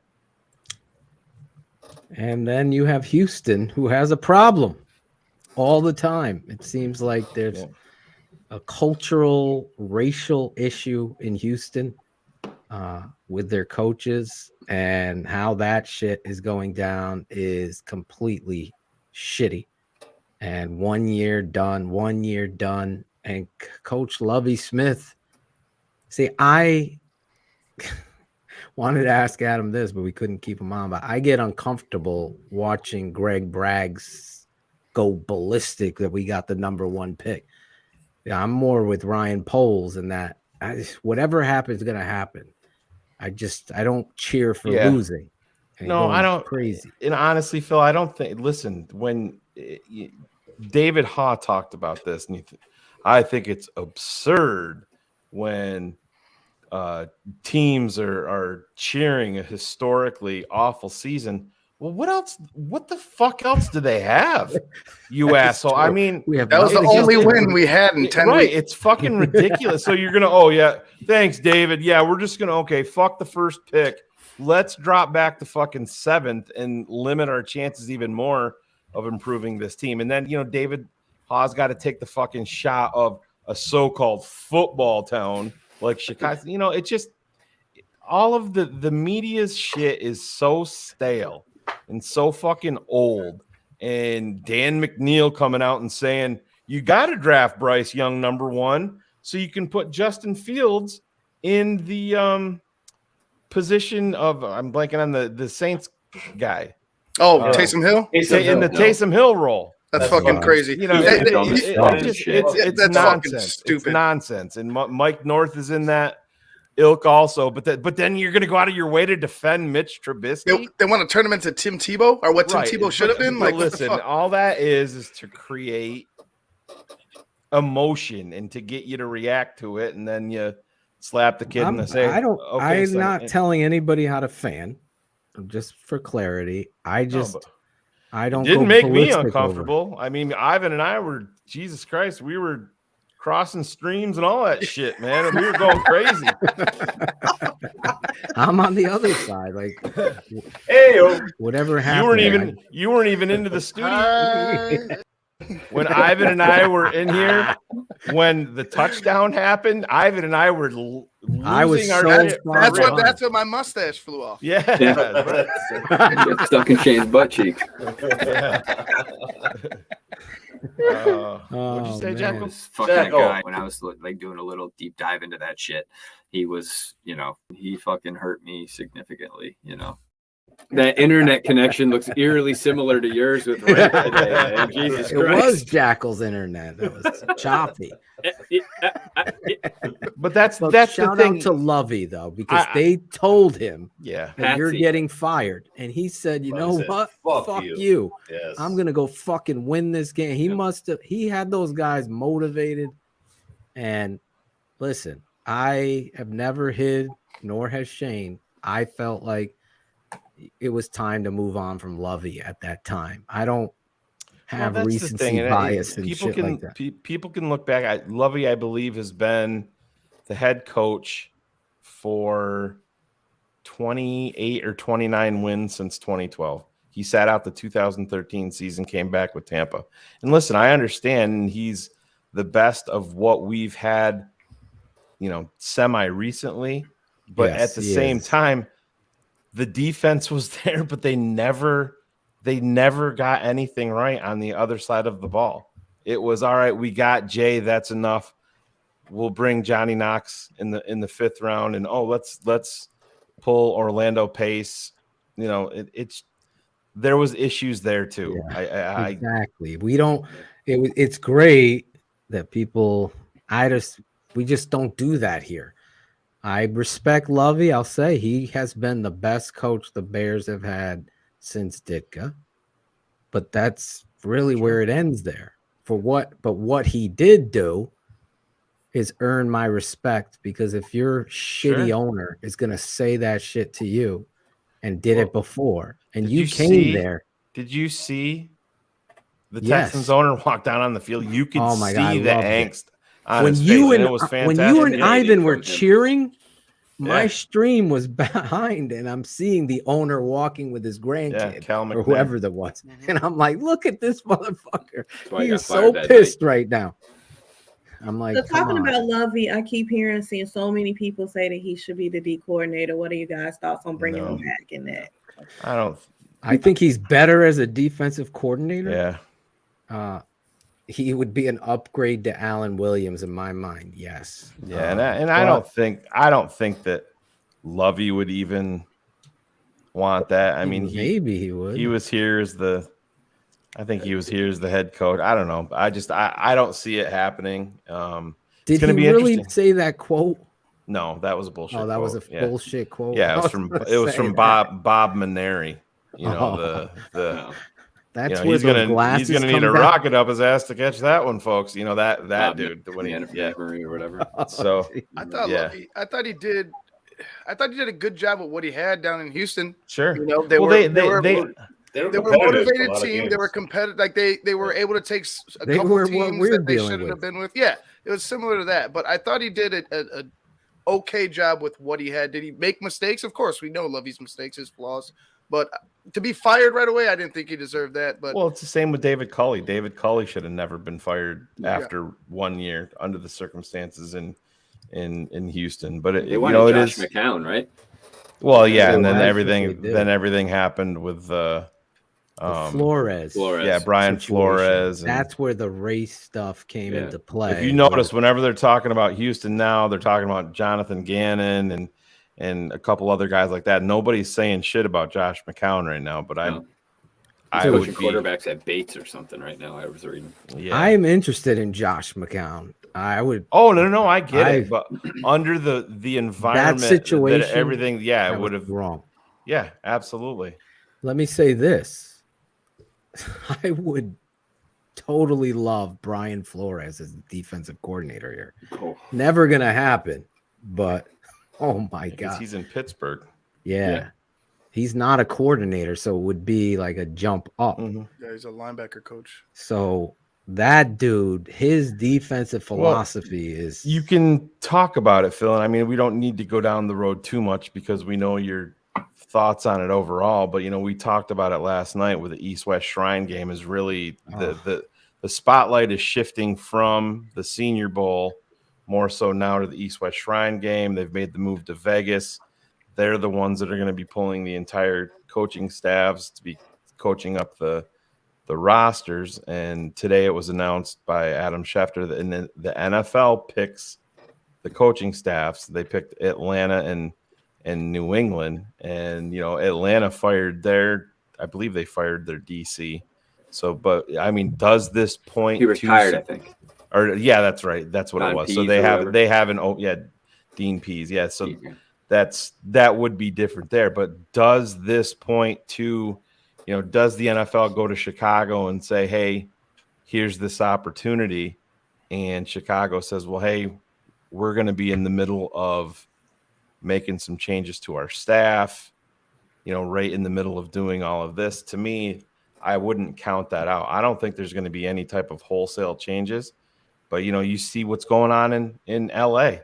Sean McVay has told his entire staff, if you want to go out there and shop your services and look for a different opportunity, I will not block you. So that tells you Sean McVay what his future Once is. you have one thought of your foot out the door, you're out the door. 36 years old, and he's going to get $100 million deal plus to be an analyst on TV. He's a young guy, just got married.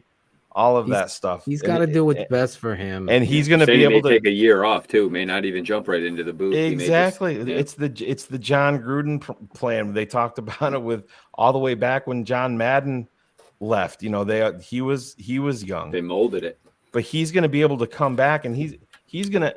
And I'm not even going to say just the NFL. He could sit back and say, Nick Saban is retiring. I'm going to Alabama and win national titles for the next 10 years. He's going to have his pick of practically any job Yeah, in if America he goes that to, comes if available. he goes into television and does that for 2-3 years, you're 100% right, Shay. It's a smart move for you as a man. No stress. Yeah, No and less stress. you're removing yourself from a If he's franchise stressing and he's questioning it, then you got to get out the door anyway. Because once you start having that thought, well, I think then, he sees where it's a this is high-stress headed. job. There's not a lot of future Oh, there they've with went all in. assets. They got I their mean, chip. They played Leonard Floyd. You have Matthew Stafford, who's got neck Could issues, retire. back issues. He says he's not. He's come out and said that he is 100%. Aaron playing. Donald might bounce. If McVay Yeah, leaves, all Donald of leaves, that. right? Yeah, Didn't he and say I don't they're know. kind of stuck together? Can I people don't know stop that he- saying that they don't see Aaron Donald and Jalen Carter? Well, no shit. They're not the same. They're Jalen not the Carter same. is what, 6'5"? People have been saying that. I'm like, well, no Aaron shit. Donald You don't is see it. 5'11". They're not the same. They're not the same. We're 6 at foot, all. Yeah. Aaron Donald, yeah.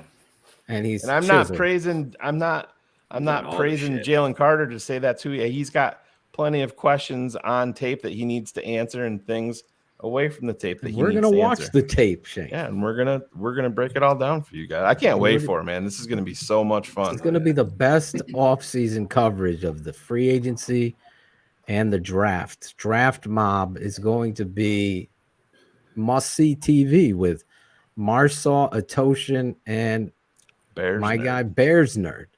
You think the best debates being in the get hot business. here? I wonder how Carr's going to handle our debates.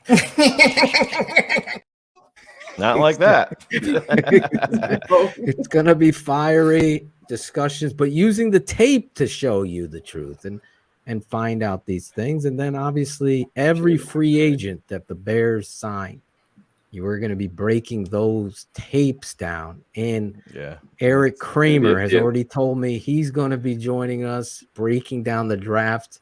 He wants to do it, and free agency. That's another eye on it. My dad will be doing it, looking over the linemen in the draft.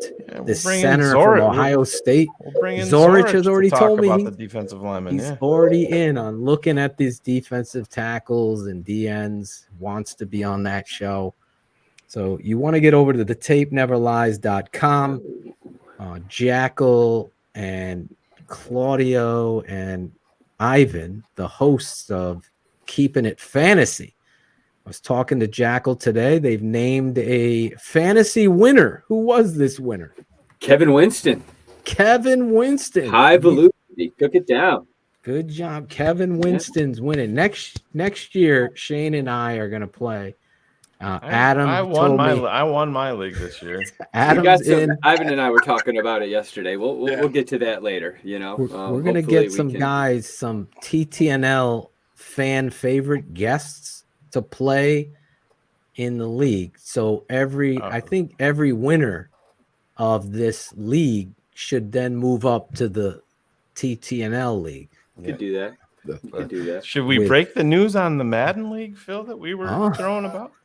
Well, you've kind of like discussed this Throwing Madden it out. league. Yeah, we might have it's going to be patron only Madden League that are going to be Challenge interested. me to Madden. Well, it could be that, but it's going to involve Tate and David Atoshin and Riley Marsaw, where they will be heavily involved, kicking the shit out of some elder statesmen Madden in a patron league. So I think that could be fun. Claudio wants to start a FIFA league for the patrons, but we're not going to let him.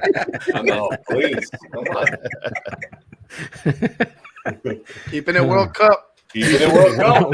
That's the Every next 4 years, Claudio's going to have his own. That's what he thought the show was. Wait. We're back. The finals was 4 years. I thought that's how long he was gone to Italy. The fucker was gone forever. I wish. Haircuts will be like fucking $300. Was it an expensive trip, Claudio? Was it expensive? Yeah, it was, but it was worth it. It was worth it. Haircut price is going up. You can't go to Europe and call it cheap. You can't go to Europe anywhere and call it cheap. It doesn't matter, dude. I mean, even to fucking fly now, it's crazy. $28.50. Well, that's the thing. Getting there, $48.99. Yeah. Once you're there in the towns, it's not too bad. But no, we had a good time, made some memories, ate a lot of good food, and you know, it was a great time. Kind of took a break from everything. It was. You're speaking awesome. Italian by the end of it. A little bit. Yeah. I said about in the intro. I said about the amount of Italian that I. Okay. I thought you would get more video for TTNL and send it to us. Like, I mean, hey, there's, yeah. you couldn't you know, find any football fans. Nobody. There is no, not especially not in the small town. Town I was in was like 4,000 people, so they don't. Well, you they don't could have know got what some the fuck tape. that is. You were right. You should have had everybody in the town square with broadcasting the show. I can see Claudia. Hey, you gonna watch this? What'd they say, Claudia? What was that? Wasn't it Rashawn Salam in an Italian football league at one point? Too much mud. Angelo, do you remember Greg Braggs? No. It's very forgettable. It's very forgettable. I will say this. Back to football. The Bears not getting the East-West Shrine game. It has to be that, Shane, because how could you? I think that's a dumb move. Yeah, and I don't know if it was, but I selected DM'd, by the NFL. I DM'd them live on air, if you remember, Phil, yesterday, the East-West Shrine game, and they responded within minutes with all of the information, and it's selected by the NFL, and they said that they would expect some announcements today, which because they're doing Hard Knocks.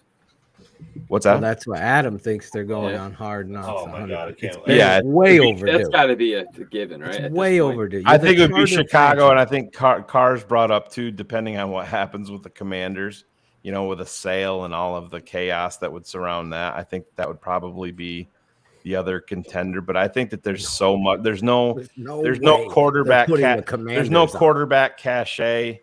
I mean, if the Bears draft a midget number 1, people are going to be talking about that. Or if they stay with a good quarterback in Fields, we get that. But no, there's going to be so much. I don't want to say star power, but if they bring in Kevin Warren, he's a guy that's embedded within Hollywood. That's going to be bringing.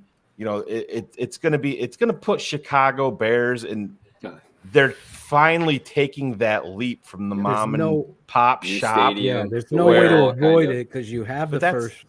But that's all part of this. Like I said, Justin Fields, we talk about a Madden League, and I know overall it doesn't matter, but Justin Fields is going to be that guy that little kids are going to, I'm going to use the Bears because of Justin Fields. Oh, the Bears are on Hard Knocks. Then you're going to happen this weekend. Right. Kate and Dev had 2 of their 100%, buddies over, yeah. and they're all fighting over using Justin Fields because he can. Why is Bryce Young so slow? That's so little. I'm going to use Chicago. He's smaller than I am, Daddy. I know I'm short, right? Exactly. I know what I am. I listen. I don't give a fuck how tall he is. He's gonna be. I'll put it out there. He's gonna be an amazing quarterback in the NFL. He's the righty version of Tua. He ain't Tua. He ain't Tua. I'll tell you that. Yeah, I just don't. Tua's bigger. Everything that I talked about Tua, and listen, I'm an Alabama guy, and Tua was a dude that was always nicked up. He was that way in high school. He was that way at Alabama.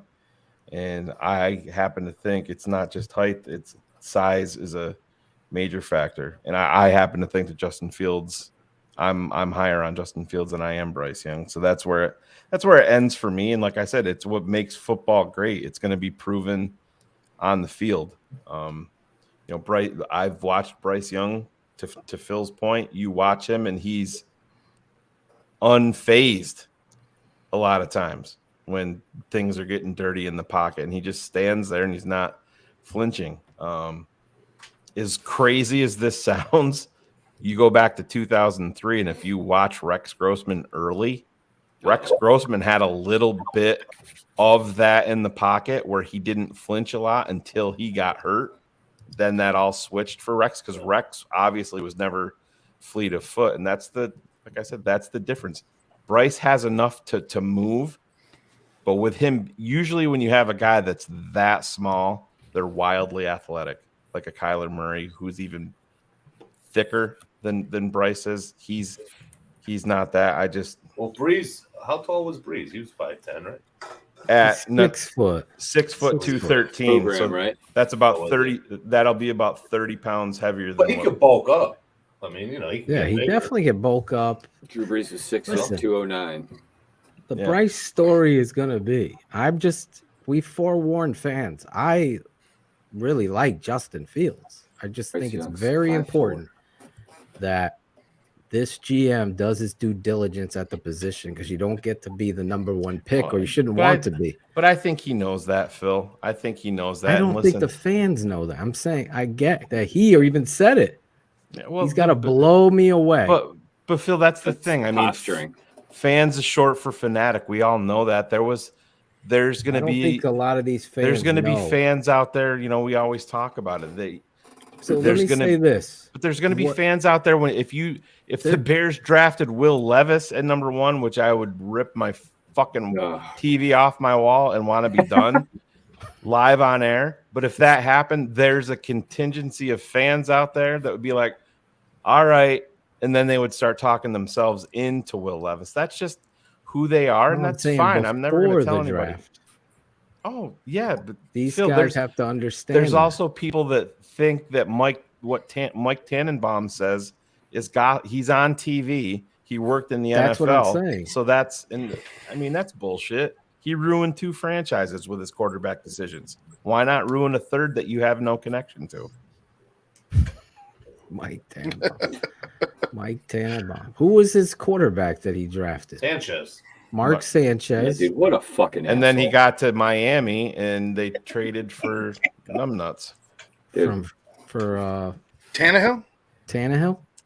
No, or not he also made the trade for Tim Tebow in New York.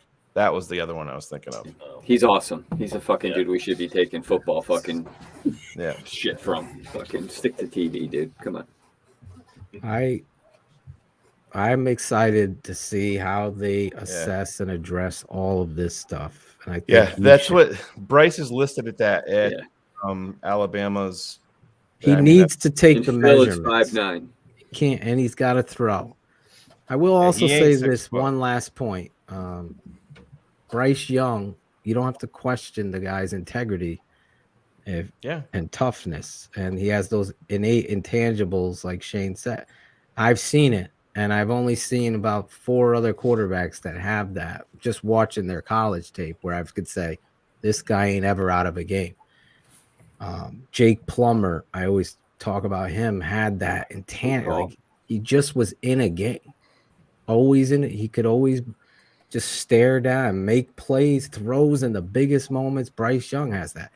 And the other point that I want to make is the Chicago Bears, holding the first overall pick since 1947, have to do what's best for the Bears. And I think you're winning either way you go. It's really, because if you trade down and get a haul, you have the backup plan in your back pocket if something were to go wrong, because there is no guarantee in the NFL. And the Bears there's no guarantee with Justin Fields. There's no guarantee with Bryce Young. Bryce Young, no guarantees. Yeah. No guarantee with a free agent you sign. That's a great question. I don't see any negatives except his size. I really don't. That's why if he was taller, this would be a whole different conversation for me, because you do have to concern yourself about that. The thing he's been able to do is make it an unconcern. If he was coming out of Fresno State, focus on the taller part of it, Phil, because I don't even think if he was 5'10", I think that the NFL has proven with Kyler Murray going number 1 overall that they will accept that if you're built differently. He's right. His frame is never going to be Kyler Murray, and he's nowhere near the athlete that Kyler Murray is. He's not just going to become that. That is he is like Cars made a great. He is Joe Burrow like. in the pocket where he slides, finds, and creases out. I don't and think throws he's got accurately down. He doesn't have football. the overall arm talent in my No. assessment that Joe Burrow does at all. Oh, he might. I think No, it's I don't closer think than so. you think it is. I've seen them both. I don't think so. I mean, I've watched Bryce all the time. I don't think his arm is Joe Burrow, but that it doesn't need to be either. That's the thing. That's one of the most overrated things in the NFL. That's the benefit of him is the anticipation and the accuracy are elite. Dimes. I mean, I'm talking like, whoa, threading. Now, here's another thing. Don't they all look that way though? No, they don't. They don't. That's a bit big. It's a vague why statement. you don't scout and do No, it's fantasy a vague football. statement, but I'm just saying, fucking. You never football. scout the talent around everybody because the distributor of the football can do only one thing: distribute it. That's his job. So when everyone's like, he's playing at Alabama, he's got 5 first-round picks blocking for him. Where are all these first-round picks? Leatherwood? You see what I'm saying? Leatherwood's Alabama. He was great. He's not even going to be on the team this year. That's not how it works. Does he read it, process it, deliver it, dime, slide? Those things are where you got to go. And hopefully you could protect them in the NFL. But you got to do your due. Anyway, what I was going to ask is if you trade down, you get these clumps of picks. I'm really in making sure you draft a quarterback akin in this draft to Justin Fields, someone you're going to. You don't even need to draft them. You don't even. I mean, who do you got in the free agency? Well, I'm not a huge fan, but I mean, I think you'd be talking about a guy like a Josh Dobbs as a free agent to bring him in that could run the offense, not like Justin Fields, but it'd be a wildly different situation than you bringing in Trevor Siemian or Nathan Peterman or Tim Boyle. That's way too far, right? The Bears polls I would love for Stetson Bennett to be here. I really think there's so many things to like about him athletically and accurately, and just the person he is, that mesh with Justin, that would be something really. He reminds me of Jalen Hurts. Stetson does, and you can't deny his story. I mean, it is a crazy story what this kid has been able to do. Do you think he's playing himself? Do you think he's going to move up a little bit? I think he's in the third round. I really think third round pick. I think somebody could take a shot at him in the third or fourth round. Himself out of Chicago, I think. I don't know. Well, yeah, I guess he can't. I mean, New Orleans was dumb and drafted the kid out of Notre Dame in round 3, which was This guy's 20 times the player. Oh yeah, you know what I'm saying? And he's also going to be a 26-year-old rookie. Yeah. That's the thing that I honestly. It's funny. He's 9 months younger than Lamar Jackson, and Lamar Jackson was drafted in 2018. That's crazy. You sent that yesterday. I Googled all sorts of guys to see how old they were. We don't have. I mean, quarterback. That's fine. He's matured. It's like wine for him.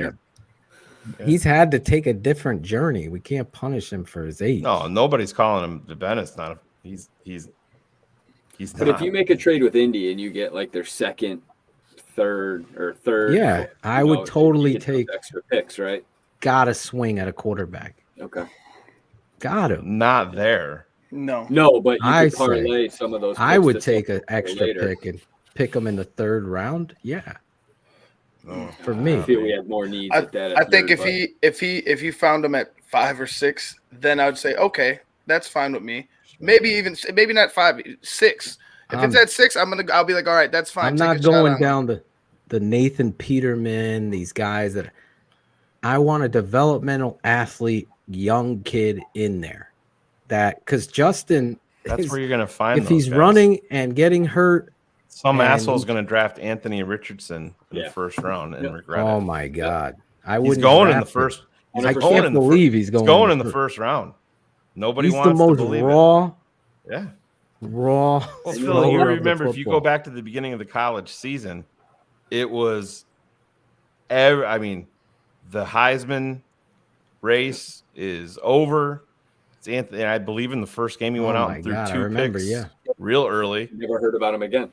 And What about Hooker from Tennessee? Hayden And Hooker? coming off the injury. Malik Hooker. Malik Hooker. Is it Malik Hooker or is it Hayden? No, Hendon Hooker. Hendon. Malik Hooker's a safety that was drafted in Hendon Hooker. 2017. Yeah. I love Hendon. I agree with Ivan. I agree with Phil. I was like, yeah. I like Hooker a lot, but the injury is going to put him in. But that's where you could take a developmental quarter. That would be perfect. I think if Hooker is there, yeah, that's another great pick. But if you get that, you pull that vast quantity of picks, quarterback has to be in it. You can't be Ryan Pace continuous. I mean, look at the Packers and what they've been able to turn around all the time. Mark Brunell, Ty Detmer, Aaron Brooks, what's his name? Hasselback. They drafted these guys, developed them, and traded them for quantity of picks back. Didn't they get a first-round pick for Brooks or a second? No, I think he was traded for a third. Really? Yeah, I believe so. Didn't Poles say he was going to draft the quarterback last year in the draft? Joe Milton's remember going that. back to No. Tennessee. He ain't coming out. No, he's not coming out. So, Hooker, I mean, you're Hoover, looking he transferred from Tech. Go ahead. I'm sorry, Shane. No, I'm just saying. I just brought up the list. Obviously Brady is out. Baker, Mayfield, Sam Darnold, Jimmy G is going to be out. Teddy Bridgewater, Daniel Jones will be going back to the Giants. Case Keenum, Mason Rudolph wouldn't fit that. Phil, your boy that you love, Jacoby Brissett. I like Jacoby. Gino will be going back to Seattle. Then you're talking Flacco, Dalton, Mike White, CJ Beathard, Kyle Allen, Heineke, Lamar Jackson. Obviously, they're not going to be getting into that. Cherise guy. Lamar's not going to be on the Ravens next year. So the point is get a young developmental quarterback. And Alex Acevedo, the swag man, Shane. Yeah. Brock Purdy's the perfect example. You got to do this stuff. Trey Lance. I can't wait to see what Ryan Poles does. I don't think you lose with winners. That's how you kind of change your culture. Yeah, but I mean, Stetson Bennett's a dog. I like this dude a lot. I'm not taking a quarterback on day 2 of the draft. I am, for the record. If he's there, he would be my identified guy. It's a huge need. That's a luxury. I don't know if the Bears It's can not a afford that, right? luxury. I think for the Bears' sake, you may see some guys in that Brock third, Purdy fourth is the perfect example. last pick of the draft. They were able to. You're able to get. No, I'm saying. You're saying it doesn't. It's not a necessity. Backup quarterback is a necessity. Oh, it is, but I don't think you need to find him in the third. I don't think you need to find him in the That's a third round. luxury to do in the third round. The I Bears don't can't agree. afford it there. I'm saying they could do it in like the Brock Purdy situation, taking him in the 7th round. Yeah, absolutely. If I have 3 picks in the 3rd round or 2, you take a quarterback that you if he's on the board. I totally would agree. Yeah, I wouldn't, but I mean, he would have to be pretty high. He would have to be. I would have to be stunned that he was there, and then I could be talked into it. But other than that, Heineke would be a guy out of that list. Yeah, that right, and he's kind of 34 years. fit. That was the name that I was gonna Because bring he has up. some athleticism and he could deliver the ball. Yeah, and I mean, there's athletic guys, Philip Walker, but he's restricted. Tyler Huntley's restricted, and yeah, you're trapped. Yeah, That's why I don't think it's. I get it. But anyway, that's going to be debated. Yeah, and I can't just wait don't- to put on the Stetson Bennett tape for some people. Again, he's got all this talent. It's about the guy's mechanics, processing, delivering. The guy does it. Can't downgrade him. Well, and it is about the tape, and it's about everything away from the tape. I know he likes how the ladies. Well, listen. I'm not going to downgrade the kid, but if he's Did you see his freshman walk-on pick with Yeah. the coach? Yeah, he was probably in black and white, right? I think rainbows were in black and white when that motherfucker was a freshman in college, right? That's fucked up. Did you see the picture of him with the coach? He looks like a nerd. Yeah. You saw it? Looks like a nerd. Have you seen him now? I don't think he looks like a nerd now. He's got did you- glasses, high Did you see the hair. semifinal game when he was running onto the field? It was the most awkward looking thing I've ever seen in my life. Him running around the field. It was, hey, listen, you got it. Just like when you're up top in the draft, and if you don't have a quarterback, you have to swing the fucking bat, and that's he's dropping the fucking pipe on the mountaintop. I have no down in Georgia. Holy shit, swing that fucking pipe, son. I don't blame you there, but I had a good draft grade on Brock Purdy for the record. So they're got to get over there, sign TTNL, get over there to tapeneverlies.com.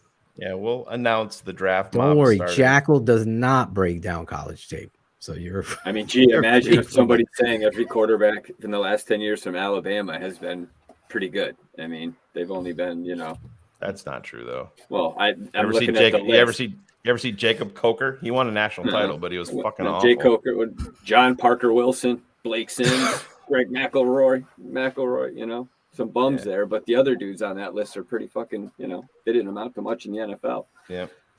They put up good tape. You never scout the school. Rule number one. You can't always scout the helmet. play.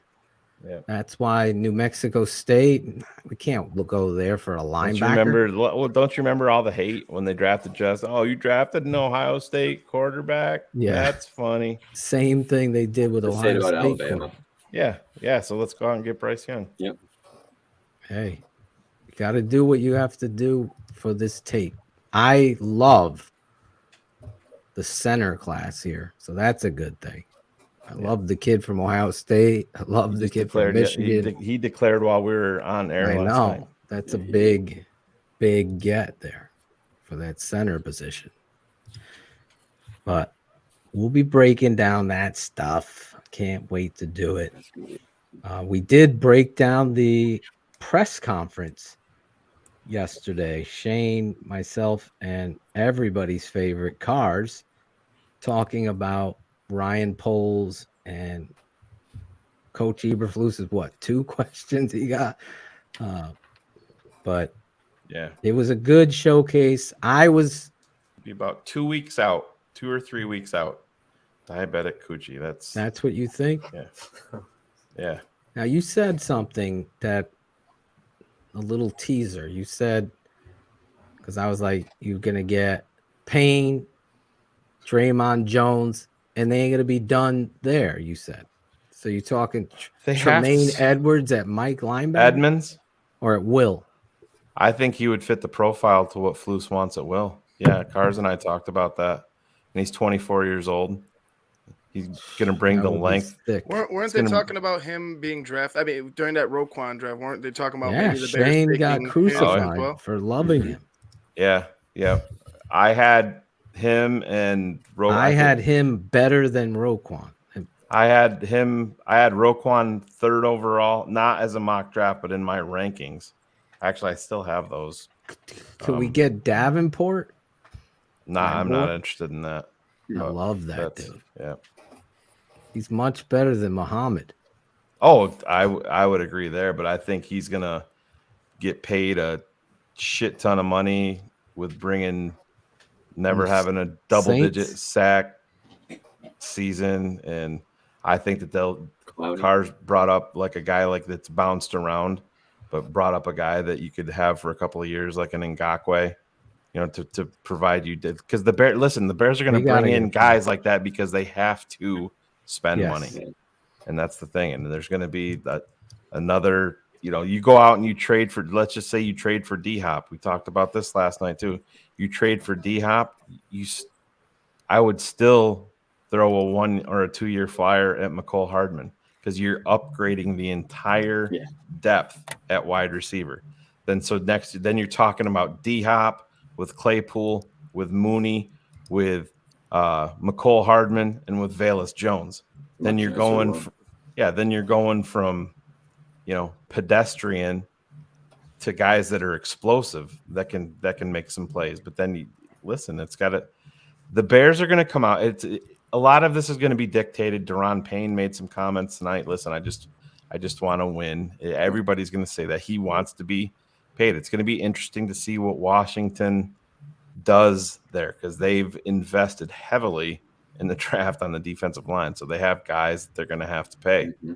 Are they going to give the market is going to, when you have a team like Chicago that has to spend, if let's just say that his market is going to be 15 million.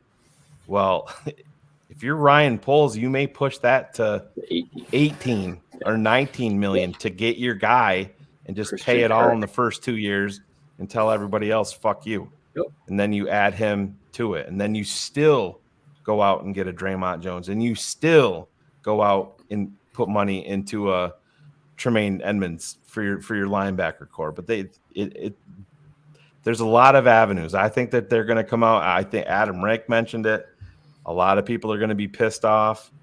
They're going to come out swinging on day one in free agency, and it's going to be defense.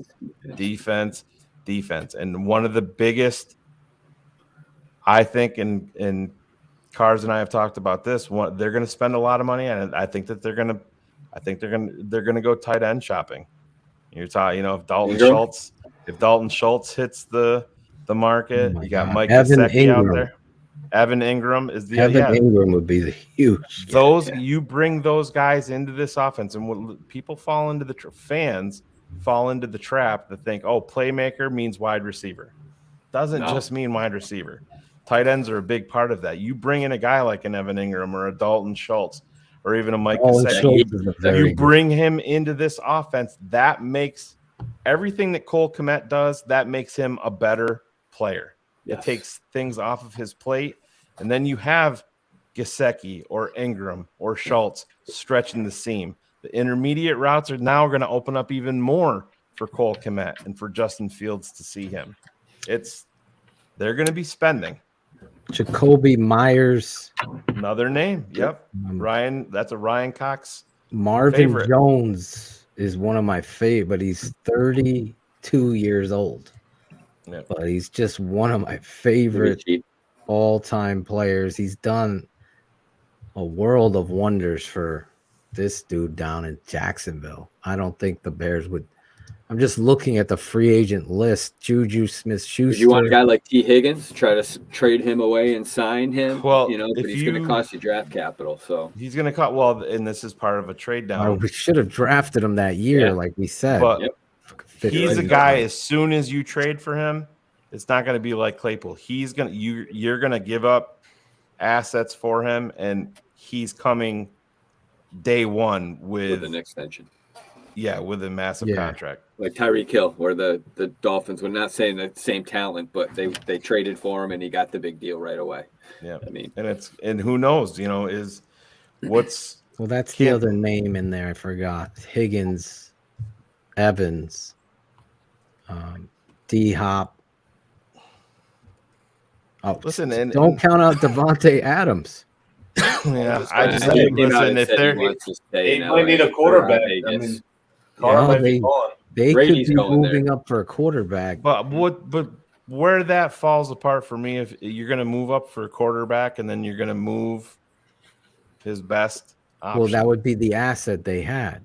Yeah, but that would be the only way, man. I don't see it. I don't see do a trade. Would you do a trade if it included him, though? You can bring in a rookie quarterback to Vegas, and he has the security blanket of Waller and Devontae Adams already there for him. Not a lot of rookie quarterbacks you can do that with. That would and be Hunter Renfrow. Franchise Josh Jacobs if you wanted to. Yep. But you would have to give that away because where are they picking in the draft? 9. The Raiders are in 7. Yeah. 7. Yeah. So 7. So you include Devontae Adams, their 7th, their 2nd, a 1st next year. Yeah, it's key. I think in any trade down, I think it's got to get that critical next year.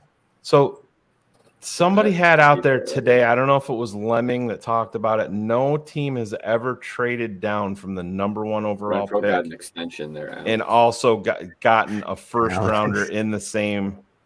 They've gotten the one, but they're swapping ones, but then got an.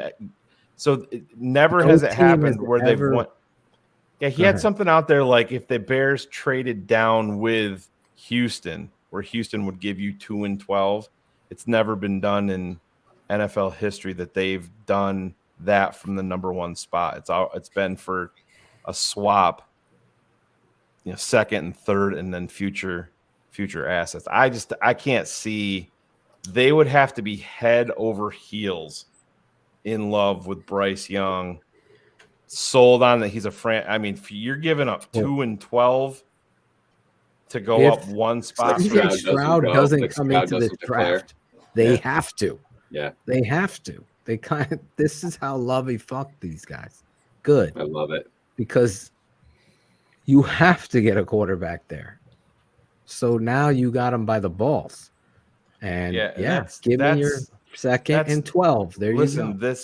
The trade can be made at any point. It just wouldn't be announced until after June. So they're not going to. They could officially take on the trade and take on the contract. Well, they can't officially. It can be, hey, the Bears and the Vegas have agreed to a trade, but it cannot be consummated if for financial reasons for them. But this is another thing. They could say yes, we have take agreed. the trade, but we put the contract and declare it June 1st.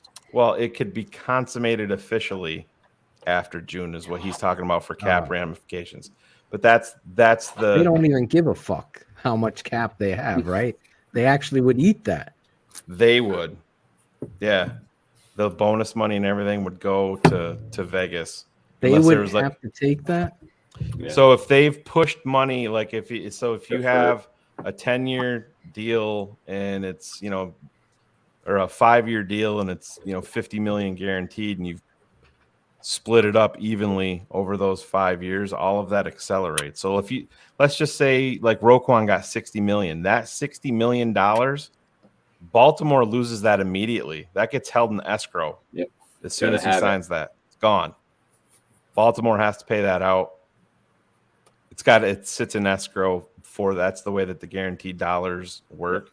But so it's a 5-year deal that depending on how they structure it, it could be, 10 this year, 15 the next year. However, they trade him, all of that, how it gets split up, gets accelerated into to when they trade him. That was the deal, why that is what is the benefit of trading for a guy that already, has a couple years left on his contract. This is going to get interesting how this goes down, because obviously Jarrett Stidham isn't their QB for the future. No. So they become a player in there. What are you giving? That you must have read that on Sports Mockery, Hazel. Let's listen. They're not. If you bring in Sean Payton, you don't have the first overall pick anymore. It's not happening. It's come on. Not happening. Everybody's like, well, the Bears involved. I think it was Bullets put it on. Asked Rap Sheet if they were in. Why are the Bears not involved with Sean Payton? Well, it's because it's going to cost. They're even saying it's going to be a first round pick plus. Yeah, because he's still under the retirement clause. He was under contract. Yeah, when 5 teams have inquired about it. Did you see him on Fox this weekend? Did you see what he said? 70% in the booth. No, he said, if I was to come back to coach, I'm not saying I am, and he's kind of smiling, wink, wink. They were like, it's not the team, he said. It's not the quarterback. It's the front office. That's the most important thing to me. Albert Breer has already said that he is connected. You think he wants wherever wherever he is going, that probably going to be Ryan Pace, or there was another name that they threw out there that will be coming with him to the front office because he's a huge Ryan Pace guy. Good luck with that. But Denver's Bring talking. Mike Glennon in with you. Denver's talking to him, but they've said that he wants LA. I could see LA. He becomes the savior to, and they have a philosophy on draft picks that would take it, go. Do they even have a first round pick? Nah, for like till 2028. So it's like, I believe their last first round pick was Aaron Donald. I'm like dead ass serious. I know. Right. That one hurt. When's their next one? I know they couldn't have traded out that year, Sheree. Right. Isn't it like 2027?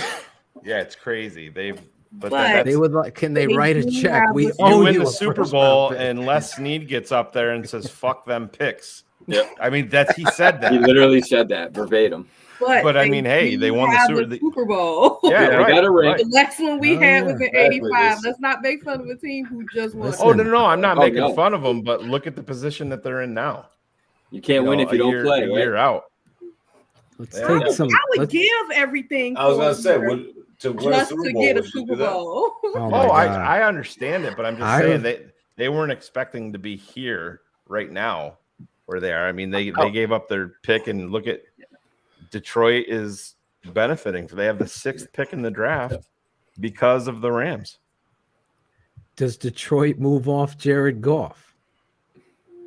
Did they in the become right deal? I think that I listen. Jared Goff had a good year this year. I just don't see where it's sustainable with him moving forward. I don't see him as a guy that you're gonna win it with. That's just my analysis. I agree mean, with you. You get him outside, you get him in some elements. Yes, he's won a couple of games. I'm just not. I look at him a lot like Kirk Cousins. They're gonna have some stats. They're gonna have some impressive games. I don't give two shits. The Bears game this past week, Kirk Cousins does not scare me in the least. That's why when everybody is saying that they're just giving it to Detroit next year, that they're gonna listen. They played good football and they have a very talented team. I love Jamison Williams, and but they've been drafting in the top fucking 10 for 15 years. Mm-hmm. If Cairo Santos makes a fucking extra point, Ivan. Fucking yeah, he makes a few extra points. We're not talking about the number 1 pick, but maybe we thank Cairo now. Yeah, maybe. But with the Lions, I think, and Goff, when the Rams got to the Super Bowl at quarterback, it definitely wasn't about him. It was about that defense. It was about the defense, their running game. I think if you can establish a defense and they look better this year, they haven't been great, but they look better. They got an end that's really good. They got a defensive line. Yeah, they got a defensive coordinator that's, on them and I think is really building something there. I think if they put together a defense, that could only benefit their theory with Goff, because you get guys off the field, you put them in positions to succeed, shorter fields. That's where he'll look at his best. But that's what I'm saying. Very good listen, analysis, bro. Penei Sewell is Right a on fantastic offensive lineman. I'm a fan. But if I'm running Detroit that year, I'm sprinting to the motherfucking podium to draft Justin Fields. And we did our patron draft that night. I forget who was Detroit. They drafted Justin Fields in the patron draft that night. And it wasn't bullets. I know that. Quitting. I'll never forget that. Oh my God. We'll answer some of these questions. Yeah, that's what Johnny's right. It was Goff and that's what it was. It was the Goff first overall. But then before that, it was. I wouldn't have taken him with the 30. Their only two is Goff. First pick. Yeah, I remember you saying that when we were breaking those down. That was 2016. He did. I was impressed with him against the Packers in that environment. Yeah, he can make some throws, and I think he's grown up a little bit. But it's just when you're talking about like you, Phil, if the Bears move forward with Justin Fields, you're still talking about drafting a guy in the 3rd round. Mm-hmm. That I would be 100% in that mode with that. To me, that is a way up on the top of my priority list. With like golf. With yes, 100%. Yeah, I agree. And I well, mean, I know look what the Skins have done in the past. I just think it's smart, and it is a priority for the Bears because they don't do it. They did it and got Kyle Orton out of it. I know Claudio don't like him, but you got to do that to protect it. Gus Frerotte, what was the quarterback at the time? Oh, RG3. No, before it was Heath. Something. Heath Schuler. Heath Schuler first. Then they got Gus Frerotte. Oh yeah, Gus no, I was thinking the year that they drafted RG3, they drafted RG3 with Kirk Cousins. Kirk Cousins, yeah. I was saying that kind of That was pattern here. Fourth round. Yeah. He was fourth round. So you got to. This is what I'm saying. Heath Schuler Heath Schuler was like 4th, and Gus Frerotte was in the 7th round. Exactly, and Gus ended up playing better and more than him, until he headbutted the fucking cement wall and almost broke his neck. He slipped a disc in his neck, right? Yeah. You could see the oh fuck moment as soon as that happened when he backed up from that cement wall. He's like, it's like, oh boy. It's like the dude who did the flip and tore his fucking ACL. Oh my god. Oh yeah. Well, remember Martin Gramatica, the kicker. Yeah. Oh jumping my up god. to celebrate. Yeah, the Bears are getting beat by 30 in New England, and fucking Lamar Houston gets a garbage sack and jumps up and celebrates and tears his ACL. Oh, Lamar Houston. He was just starting to hit his stride there. He's like got 2 sacks in the game. Football guy. Did a celebration, for God's sake. Do like you do in soccer. Just fall down and pretend you're hurt. Yeah. I'm sorry. Bastard. Angelo, do you remember Greg Braggs? No. One of Angelo's in the Angelo, do you want to be He's here? bigger than the other. No. We need more clips. Can Coach, Jackal I can't be go funny back, no more. cut up the Angelo moments, the funny moments. of man. Angelo. We need more of those drops. I love Cherie's mom. Yes, I do love Cherie's mom, and I love this show each and every Wednesday night. Next week, these guys don't even know, but confirmation of our guest, Herb Howard. Yes. Herb Howard's going to jump on and talk about the presser and what he thinks the Bears should do moving Why forward. the fuck is Tevin Jenkins still on this team? I would be asking them questions in the pressers. We're going to ask him his He's 3-part question and Ryan Pohl's response. I like how Coach Eberflus and Pohl's address him as Herb. You know, I don't hear them address anybody else really. Yeah, I think Herb. they've Can you done be that. clear? They call him. Have They'll they? say Pat. Pat Finley. Like, hey Pat, that was a really dumb fucking question. Hey, Dan. I know doing, what's Dan? coming. Where's our boy Zach Pearson, the Domino's tearing the delivery guy? That is a soccer kit, he said. A soccer kid. No wonder. Yeah, I got it up. Thanks, Claude. Perfect timing. I got it up. Keeping it World Cup. Yeah. Oh man. We only had that Braggs drop. That Everyone missed you, Claudio. Everyone at the Etoshan house I miss too. you. Yeah. It was Buon Natale. We did play the family video from the square. Yeah. With the fantasy that was show, like the right? first night in Florence. Jackal was writing this whole story about you finding love in Italy. Oh man, just fucking a guy. When I was like doing a little deep dive into that shit, he was, he fucking hurt me significantly. Jesus Christ. It gets funnier every time. Poor Ivan. Poor Ivan was hosting the show last night. And I He fucking heard caught me. that, and I kept on texting him.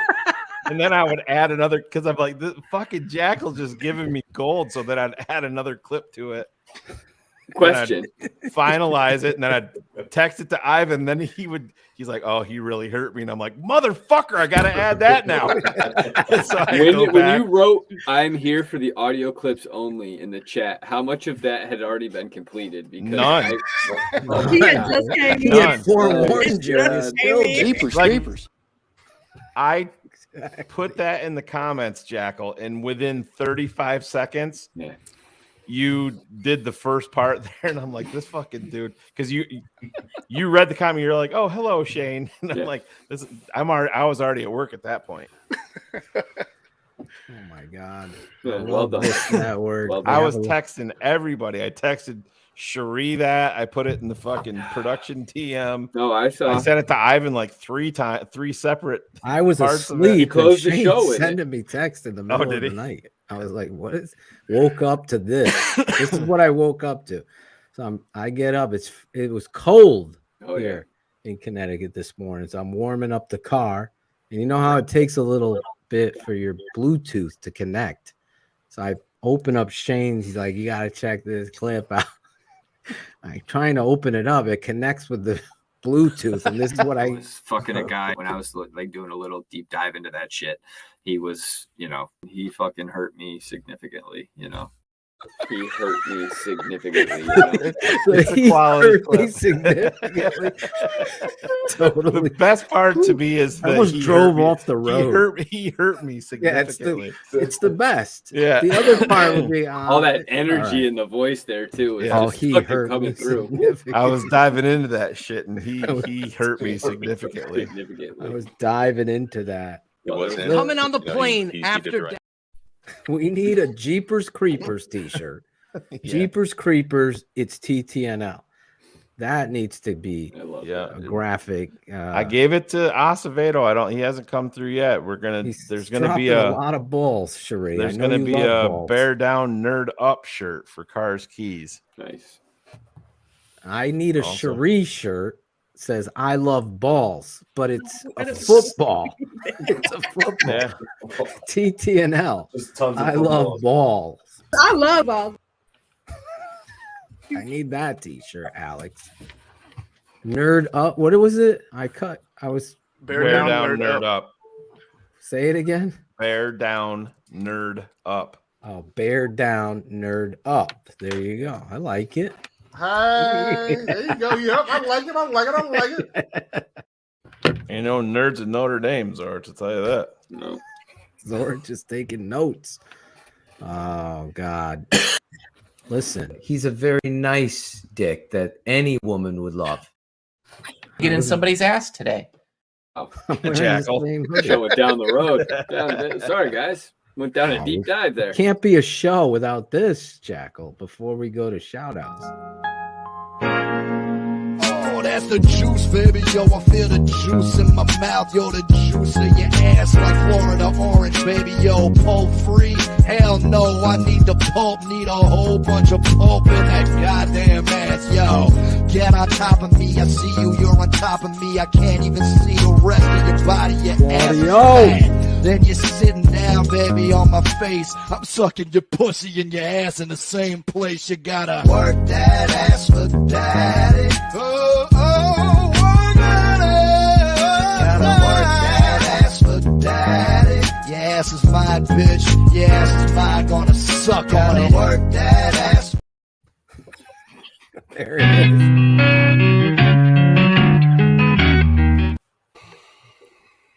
Short version? What happened? Hey, we're here. I like that. I'll sign up for that. What?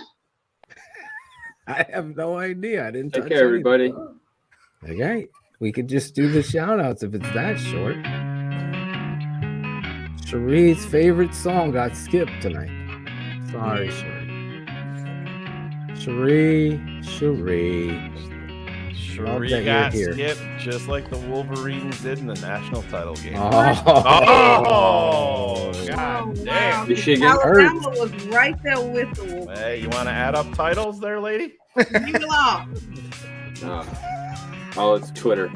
Alabama would have put up a good game. That's all you saw. Oh, people are fighting. That was bad. That was the worst it was game. Bad. Lowest rated in history, right? Yeah. I wanted Bratcher to be wrong when he DM'd. Game's over, boys. Yeah. It was. Must have been at the top of your fucking class. Yeah, I was like, dude, there's a lot of time left. There's a lot of game left. Like 10 minutes, like 5 minutes later, I was like, all right, it's done. Maybe Bratcher was right. He was on the Mike Hoff plan. Where is he? Fields Still on his sucks. We got a victory lap? quarterback, baby. Bratcher was 100% right. That shit maybe. was over. Yeah, it was bad. That I mean, shit. I did DVR it because I wanted to just go back to the TV feed and watch some of the players, so I still have that. But I even tapped out. I flipped the Bulls. The Bulls were playing the Celtics. I had that. I tuned into that. Did they put in like a Zorich, backup like, quarterback and he scored 2 touchdowns? Do you want to go live? Do you want to go live in the third so we can end it?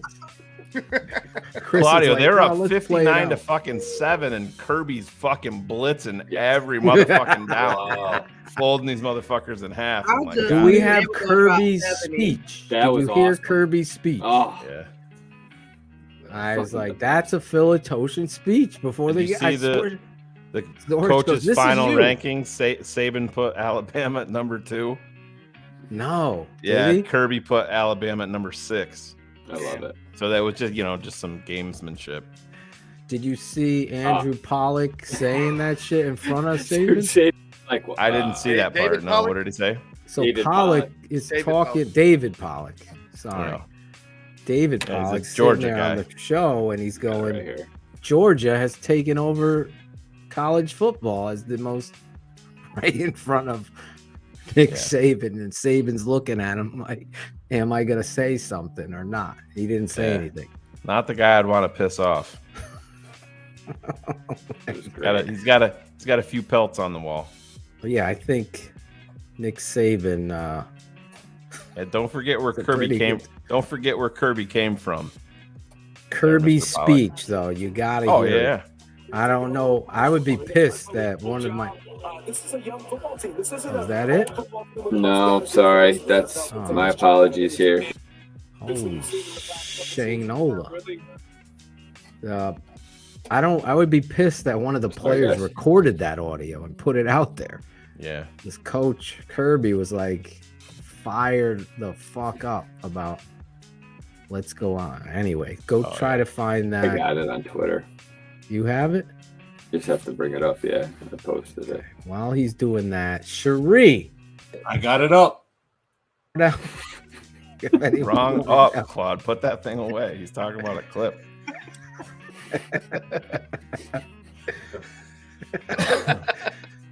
Any shout outs, Cherie?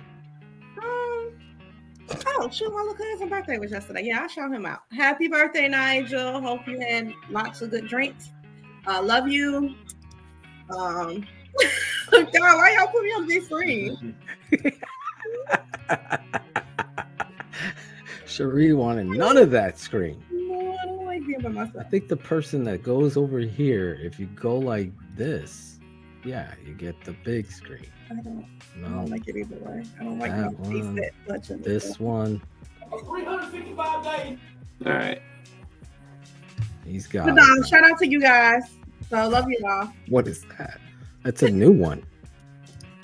Oh, you can watch tape like this now? Yeah. Oh boy, the game has changed. The game has changed. Problem is, if you're watching Alabama tape, you would be up to Bryce Young's nipples, and you'd only see his shoulders up. Let's see what it would look like, though. Seriously, let's just put a clip up here. I'll test it live. Yeah, it should condense it up. Here we go. We got some Lions Bears game tape here. Look at Mustafa. There you go. Oh, Did it Pringle. Just fingered a guy. All they have to do here is kiss on this three Hurting it. technique and get the tackle on Anzalone. Instead, they're going to try to bring a receiver inside to block a linebacker blitzing. This is the kind of stuff we got to fix here. That's why you don't get a good run. Have 70, get up on that guy, and you got to play. David, Anyway, I'm gonna block him right into you. let me just knock him right into you with our receiver here. Anyway, no, I like that view now. That's pretty good. That's pretty good. Right in your home theater. What say you? Actually, Chris Zorich asked us, wanted the fans' opinion on what they thought of this.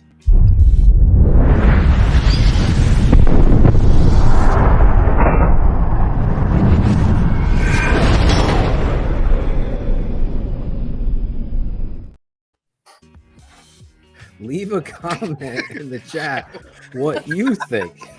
Whose idea was it to do the gun? Chris thinks is it promoting violence? I think it's cool as shit. Stay strapped. What the hell is going on? Do you not like the gun, Claudio? Me? No, it doesn't. Either way, it doesn't. He wants bother more me. guns. I'm just curious. I think it's cool. It's I like it. Firing a bullet of TTNL in your ass. There you go. I mean, if it was a bullet going into somebody, it would be a little bit different. I mean, it's just shooting you in the screen. Chris said he felt like the he was being range. shot at. What did he say? He said he felt like he was being shot at. Oh my god! I go, yeah, we're shooting. You gotta get the bullet in slow mo like Matrix and put Alan Brasher in it. That would be cool, actually. Alan moving like that, Dodging. definitely dodging. But yeah, leave a comment. We're not promoting violence. We're just having some fun. Yeah. He's Scott LaRock. I'm KRS-One. Okay, sorry. No other shout out, Cherie. No, just to you guys. Love you guys. Hope you all had a good holiday and Happy New Year. Hope you had a good trip, Claudio. So thank you. You're the best, Cherie. You're the best, Cherie. TTNL shooting knowledge into you. I love it, Ben Ricketts. The Utes. The Utes. Let's go. Christopher Jackal. He wasn't lying. He made it.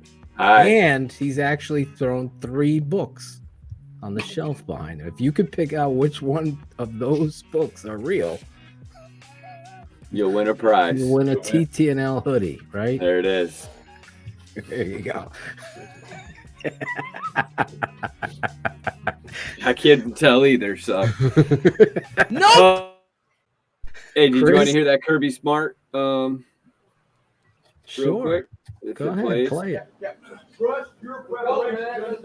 Your ass is prepared for this shit for fucking 365 days. I think about them fuckers in that locker room. Think about getting our opportunity. All the shit you went through this week to get ready for this game. Now is when you pay the I had to fucking mute price. her. You go out there with energy, enthusiasm. Hey, now, ain't nobody in this room should be cautious. Ain't nobody in this room should be nervous about shit. Go out here and fuck their ass up. Don't think about scoreboard. Don't think about shit. You think about knocking the shit out of them. Yeah. Did you hear what Fox said on Monday? When I sat in that fucking meeting, I wanted to go fucking play right then. Tore your shit up out here. 2 years ago, fuck your shit up. Goddamn pride and joy tells me you fuck these guys up. You go play the right way. You play the right way. You knock their ass off. You stay off the fucking ground. You tackle the fucking man with the ball. The shit's easy. Look at the right shit. TCU. Punish their ass on offense and kick their ass on special teams, guys. It's about who the fuck we are. I believe in you. Let's go. There we go. Feel and all of that. That is honestly. This is what I'm saying though. Audio knows. Cam, have you been in a locker room to say that Flus hasn't done that? Yeah. I mean, I don't think Flus dropped as many. No, I don't think expletives. he's doing that. But I'm just saying.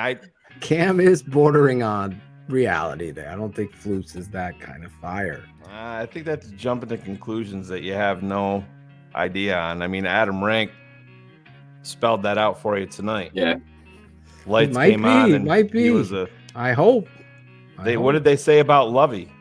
Lovey was totally. Lovey wasn't cussing, y'all. Yeah, wouldn't cuss, but he would. There's something I know people hate. He's just saying Flus in the locker room, Cam. I don't care if you played in coach. It means nothing. I'm talking about Eberflus. Yeah. You're saying that Eberflus needs to find that in him, and you haven't coached in or been in the locker room with Eberflus. Nobody knows that. No one does. Unless the players do. And I'm not trying to be a dick. I'm just Phil makes saying. a good point. I think there's some truth to this. Yeah. Flus went, and Flus is learning to be a head coach on the job, which isn't good. Yeah. Who was Not how Matt I want it, Eberflus's first collegiate head coach? Does anybody know that? I've read It this. wasn't Nick Saban. Yes, it was. It was. He wasn't the head coach, I thought. He was the coach. I thought it was his linebackers coach. I thought he said head coach. Might have been. At like, I don't was think it Akron? Was. Yeah, I don't think he was the head coach at Akron, was he? Look I at believe it. so. I think that was his first head coaching gig. So maybe it is. Look that up. Lovie Smith never approached a speech like that. But I do believe there is power in words, positive and negative. You gotta go out there and fuck somebody up sometimes and get them motivated to play. I just thought it was hilarious because Zorich sent it to me and he's like, "Are you giving the speech for Georgia?" And I was like, "Holy shit, it does sound like me." That would be it was me. Kent State, not I said Akron, I think. Yeah. Right? That's where it was. Kent. Was he saving the Toledo? head? He started there. Yeah, you were right, Phil, linebackers coach. He started there as a graduate assistant. Kent and State. I didn't even know this. I didn't know Saban was at Syracuse for a year. Yeah, As a 1977. linebackers coach. Yeah, I didn't know He that. was wasn't he there with McPherson? He's he the there outside with- linebackers coach in 1977. Who was the head coach? Don Wow. McPherson? What was They his name? passed over Don, Saban. Yeah. Kent State passed over Saban for Dick Crum in 1987 as their head coach. He went to Well, Houston they didn't Oilers. know what Saban No, I'm was. just saying, that's No. pretty wild the way shit works out. Dick Crumb. That's a funny one. Dick Crumb. Yeah. His brother Harry. You never met Mrs. Hardcocks? Well, You never met her? diabetic coochie, don't worry about it, because like I mean, you see what we're talking about here. Like They you need a hear, dick in me? you hear what Jackal said last night? It was fucking a guy when I was like doing a little deep dive into that shit. He was, he fucking hurt me significantly, I don't know how I'm doing the deep dive. And I'm getting Kirby Smart could have signed off his speech with that. They would have won 110-7. Motherfuckers. They did go out there and kick some fucking ass. That was Let me perfect. tell you that. That was perfect timing.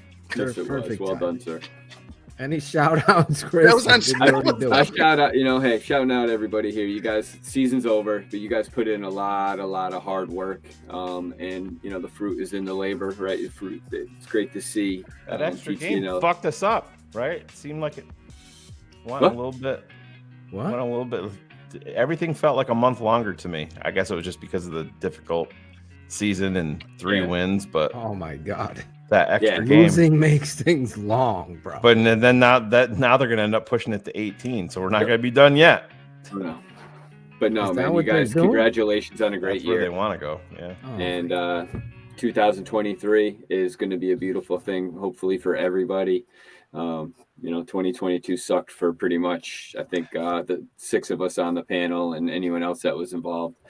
But Happy New Year, 2023, onward and upward for all of us, but not more importantly, but the Chicago Bears. We have our quarterback, fuck Bryce Young. He can go play for somebody else. We got our guy, and let's go rock out and let's fucking do some good things here. Reach out to somebody if you haven't talked to him in a while either. Let them know you're thinking about him. It's good to see you guys. I miss all Here you guys. he is. Jackal is back. He made it. Glad to have you back, Chris. Happy New Year to you and your family, and glad to see you back. I know you knew, Claudio didn't, that TTNL continues their shows. Yeah. all- Shout out to Claudio's mouth. Again? I'm hoping it's I thought that was just last year. It does it again. It does Oh, it again. my God. Fuck. Ivan Vargas, the super producer. Yeah, first shout out all you guys, but especially these two next to me. Shout out to them. Yeah. Had a great year of fantasy. Love the show. Love the interactions with everybody. Love doing it with these two guys right here. Everything, like, we talk about it all the time. Hey, let's clip it. We talk about it all the time, but the show just flies and Yes. we're just flowing, and everything is I don't know, everything is great on that show. Really like the show. Really love Claudio quit it though, Ivan. Yeah, Claudio jumped off. I guess still got to give him props for like the 65% of the Listen, time he was there. All I gotta So, say, man, I called Eckler being number one running back in the Okay. league. So. So man, I fucked up, but for sure. Okay. For sure. Okay. For sure. Okay. Okay. Okay.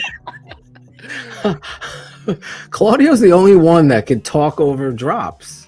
Nobody else Did really you hear me? can. You heard what I said? I didn't know. Yeah, we were hearing you while I was playing. Everybody else is muted. Yeah. But yeah, Weird. shout out to you guys. I appreciate it. Working together. I love it. Awesome stuff. Can't wait till next year. So Shane has said the show is going to be canceled next year. We need a new cat. No.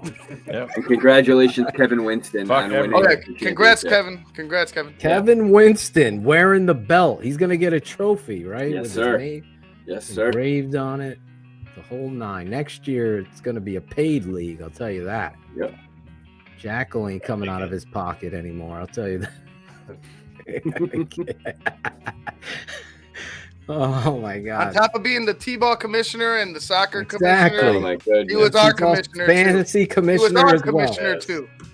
This guy's been more. We might get him as the president of the Bears before too Hey. long. There we go. Congratulations, Kevin Yeah, Winston. every time I lost, they thought they were beating Jackal, so they were happy. Fucking losing, Cherie. What the fuck? You made the playoffs, though. I did. Yeah, you and Sheree, I who did. was your quarterback? Shut up. Bortles. I was gonna ask Adam to send us the. It was Kyler quarter- Murray until he got injured. That was awesome. We all kind of had a good chuckle at the Blake. Great Bortles. job this year, guys. Well, let's let the last guy of the Keeping It Fantasy, the lover of logos himself, That's right. Claudio the Barber. Listen, obviously, shout out to you guys and Jackal and Ivan. Thank you for the last few weeks. I wasn't there. You guys held it down. You guys did a great job. You know, what are you going to do? I won't be going to Italy every year. Don't worry about it. So, yeah, just shout out to you guys. Shout out to my parents who just got back today from Italy. So I'm going to see them. It was a little crazy. You guys heard about all the planes being grounded? Yeah. I was freaking out. My parents were flying when that happened. I was like, oh shit, I didn't know what was going to Being happen. grounded for what? So The computer FAA glitch. Yeah. They run Android or something, and it got all fucked up.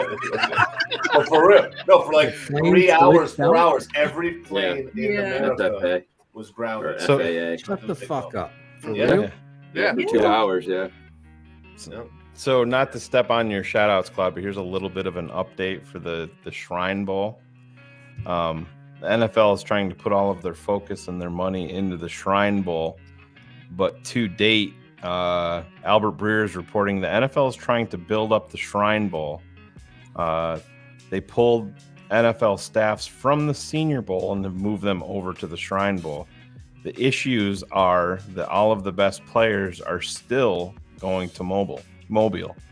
So it's hard to convince NFL coaching staffs to go and coach much lesser players in the Shrine Bowl. Really? That is why they had to go to the 8th and 14th overall in the draft order. Wow. That's Albert Breer? Yep. Wow. Plugged in. You would think that the NFL would be,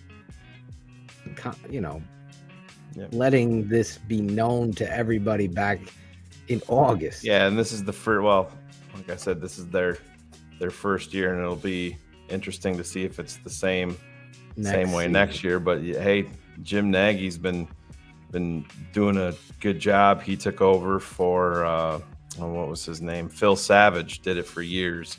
Then Jim Nagy took over for him. So they're getting all the names to the Senior Bowl, and the coaching staffs in the NFL are all going to the Shrine Bowl. So Jesus, at something at some point is going to give. But it's interesting that the top 7 teams within the NFL draft order seemingly were most likely offered it and passed.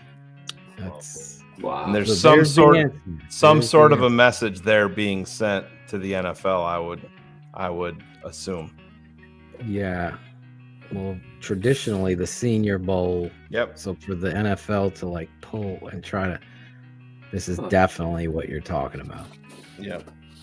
Definite message being sent here. They may not want all the top guys going to. You can get in a little bit more trouble in Vegas than you can in Mobile, Alabama. That's too. for certain. Although John Fox seems to find some trouble down there. Yeah, that's a story for another day. Yeah. You don't need to be. Yeah, let's not out that. Jesus.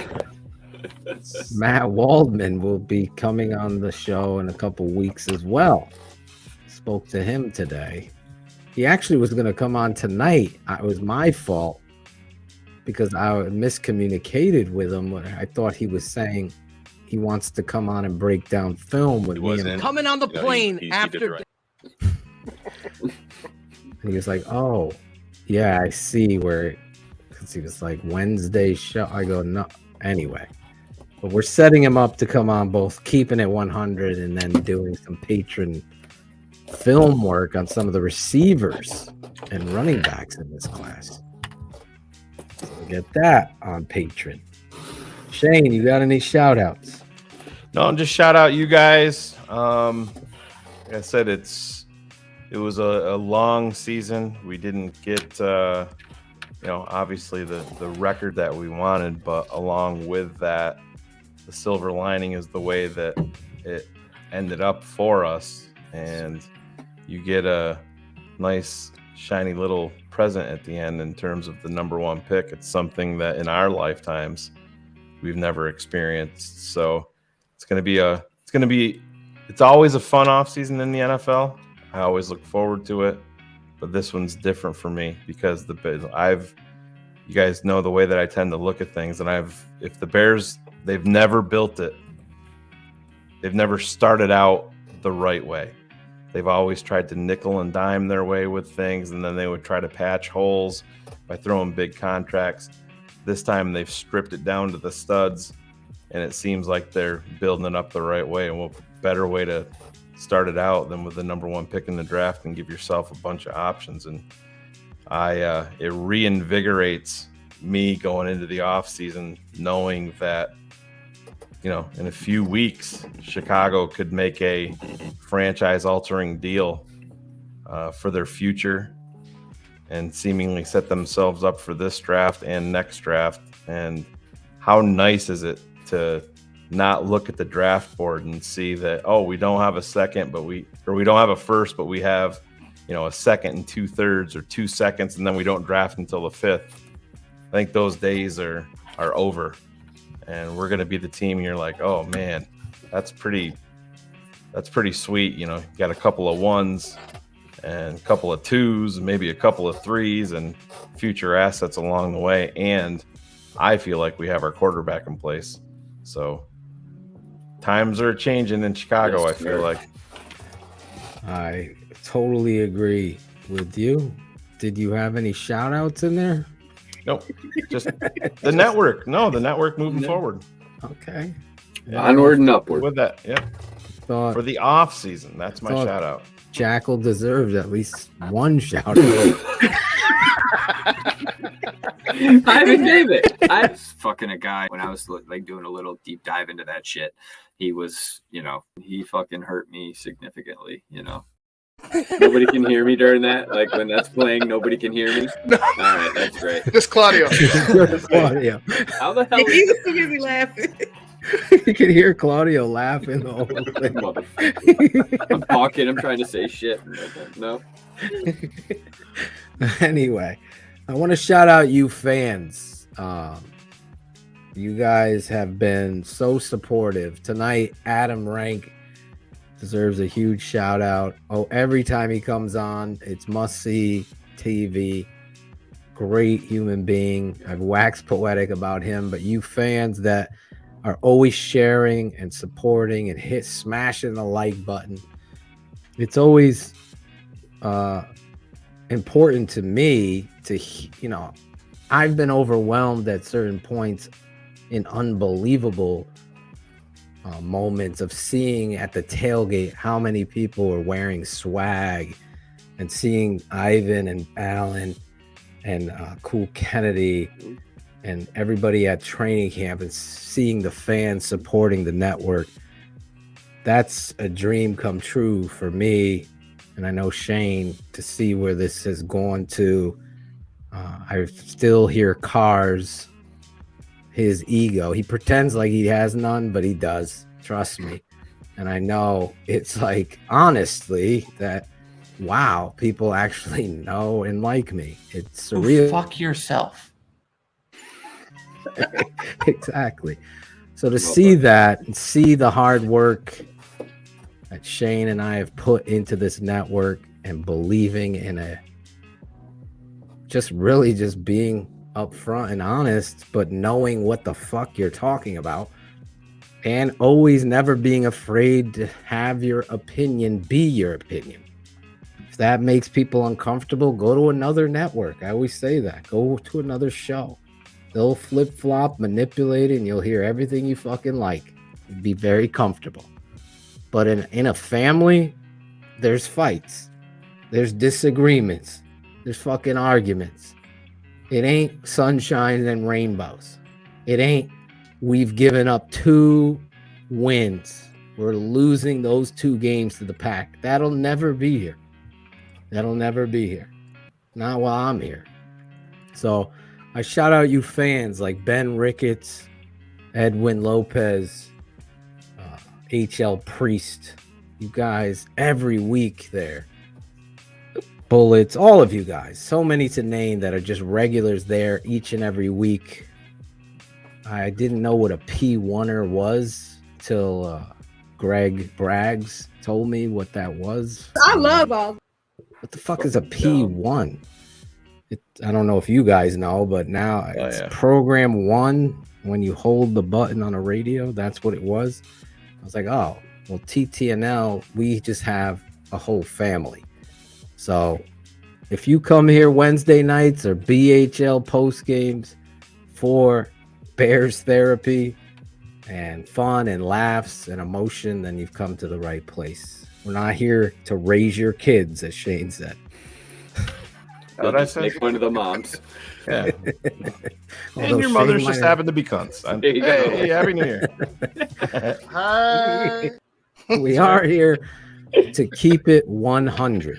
And I think we do that very well. I will say that because the cast, all of you. And Happy New Year. Thank you, everybody, for tuning in, turning up, and sharing. Do me a favor, though. Smash the like button and try to find somebody that's a Bears fan or a draft fan that would love this show and share it with them. Love you guys. Everybody, great job tonight. A lot of passion. It's going to get even crazier. I can tell you that. Do us a favor. Last time, go to the tapeneverlies.com, become a patron. This week, we're kind of just going to take a little break to get fired up and recharge for the draft and everything that's going on in free agency with the Chicago Bears. At the end of the day, just remember one word of advice. Gary, where are you? We all want the Bears to win. That's right. If you're a negative Nancy that wants them to lose secretly, you're in the wrong place. We're here to change it around. And great job to everybody. Great job, Claudio and Ivan and Jackal on the Keepin' It Fantasy Show. And everybody doing their jobs. Caden Whitlow, Ron Cox. Ron Cox. Whoa. Hey, give me some fucking names. Give this. Ron, you want to give Ron the old Ronnie G. Oh, a little deep dive down the old Ron G highway. All right. He was in. Is that the guy that hurt you? Was in. Coming on the plane he after did the right Dallas. Throw a little metal and fire on it. You can call him anything you want. Caden Whitlow. I love Ron. You call him, you need him to do a background or something. It's like, well, what do you need me to do? I'm like, I don't know, be creative. He goes, care if I throw a little metal or fire onto it, Shane? I'm like, do what you got to do. Ron's eyes get thinner. It's like, do you mind if I... It's a metal and explosions. The lotion in the basket. Cool Kennedy for the music and the beats. Everybody. Yes, for that beat for me for the open. Thank you. Cool. Well, everybody. Low energy Claude. Low energy Claude. I forgot to do a shout out. I forgot about it. So I was just adding it in there. Claude. Let's hear it, Claude. It is 5 a.m. in Italy right now. So It is, yeah. I'm still on Italy time.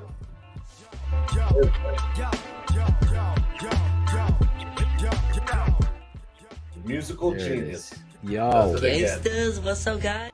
It's dope beat. All right. For everybody on the panel, I'm your guy, Draft Dr. Phil. We'll see you next week with Herb Howard. BHL, Shane. No more. Cars Keys. Final one of the season Tomorrow night. It's unlocked. Okay. Who would have thought? Tomorrow night, Cars Keys, the last one of the season. Then we'll be on to the draft. No more BS. Going all out. Thanks for watching. You're the best.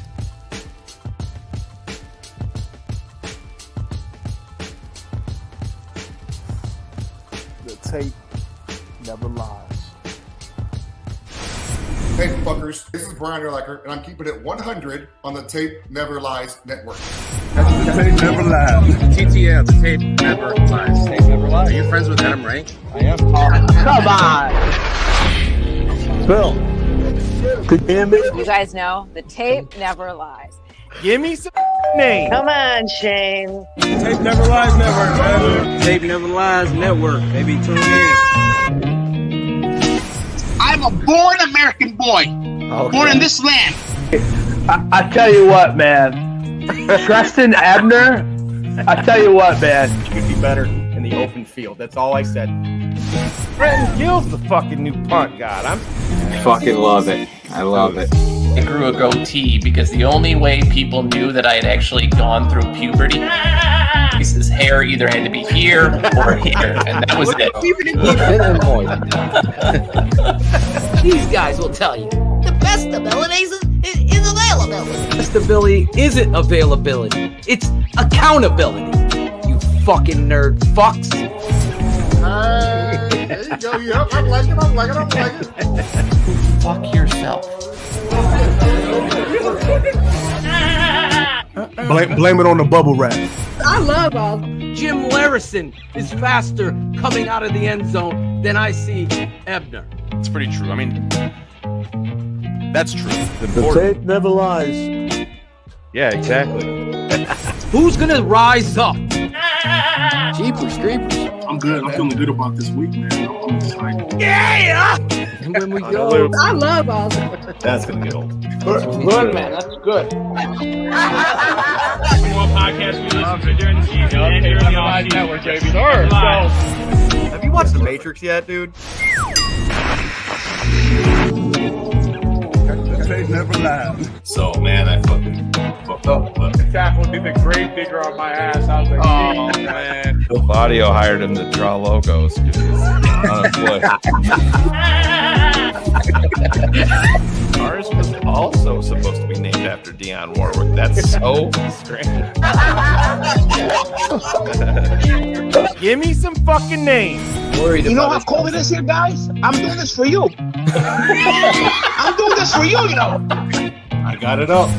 Watching the Tape Never Lies Network, but her face can't. She gotta work that ass for daddy. Oh, oh.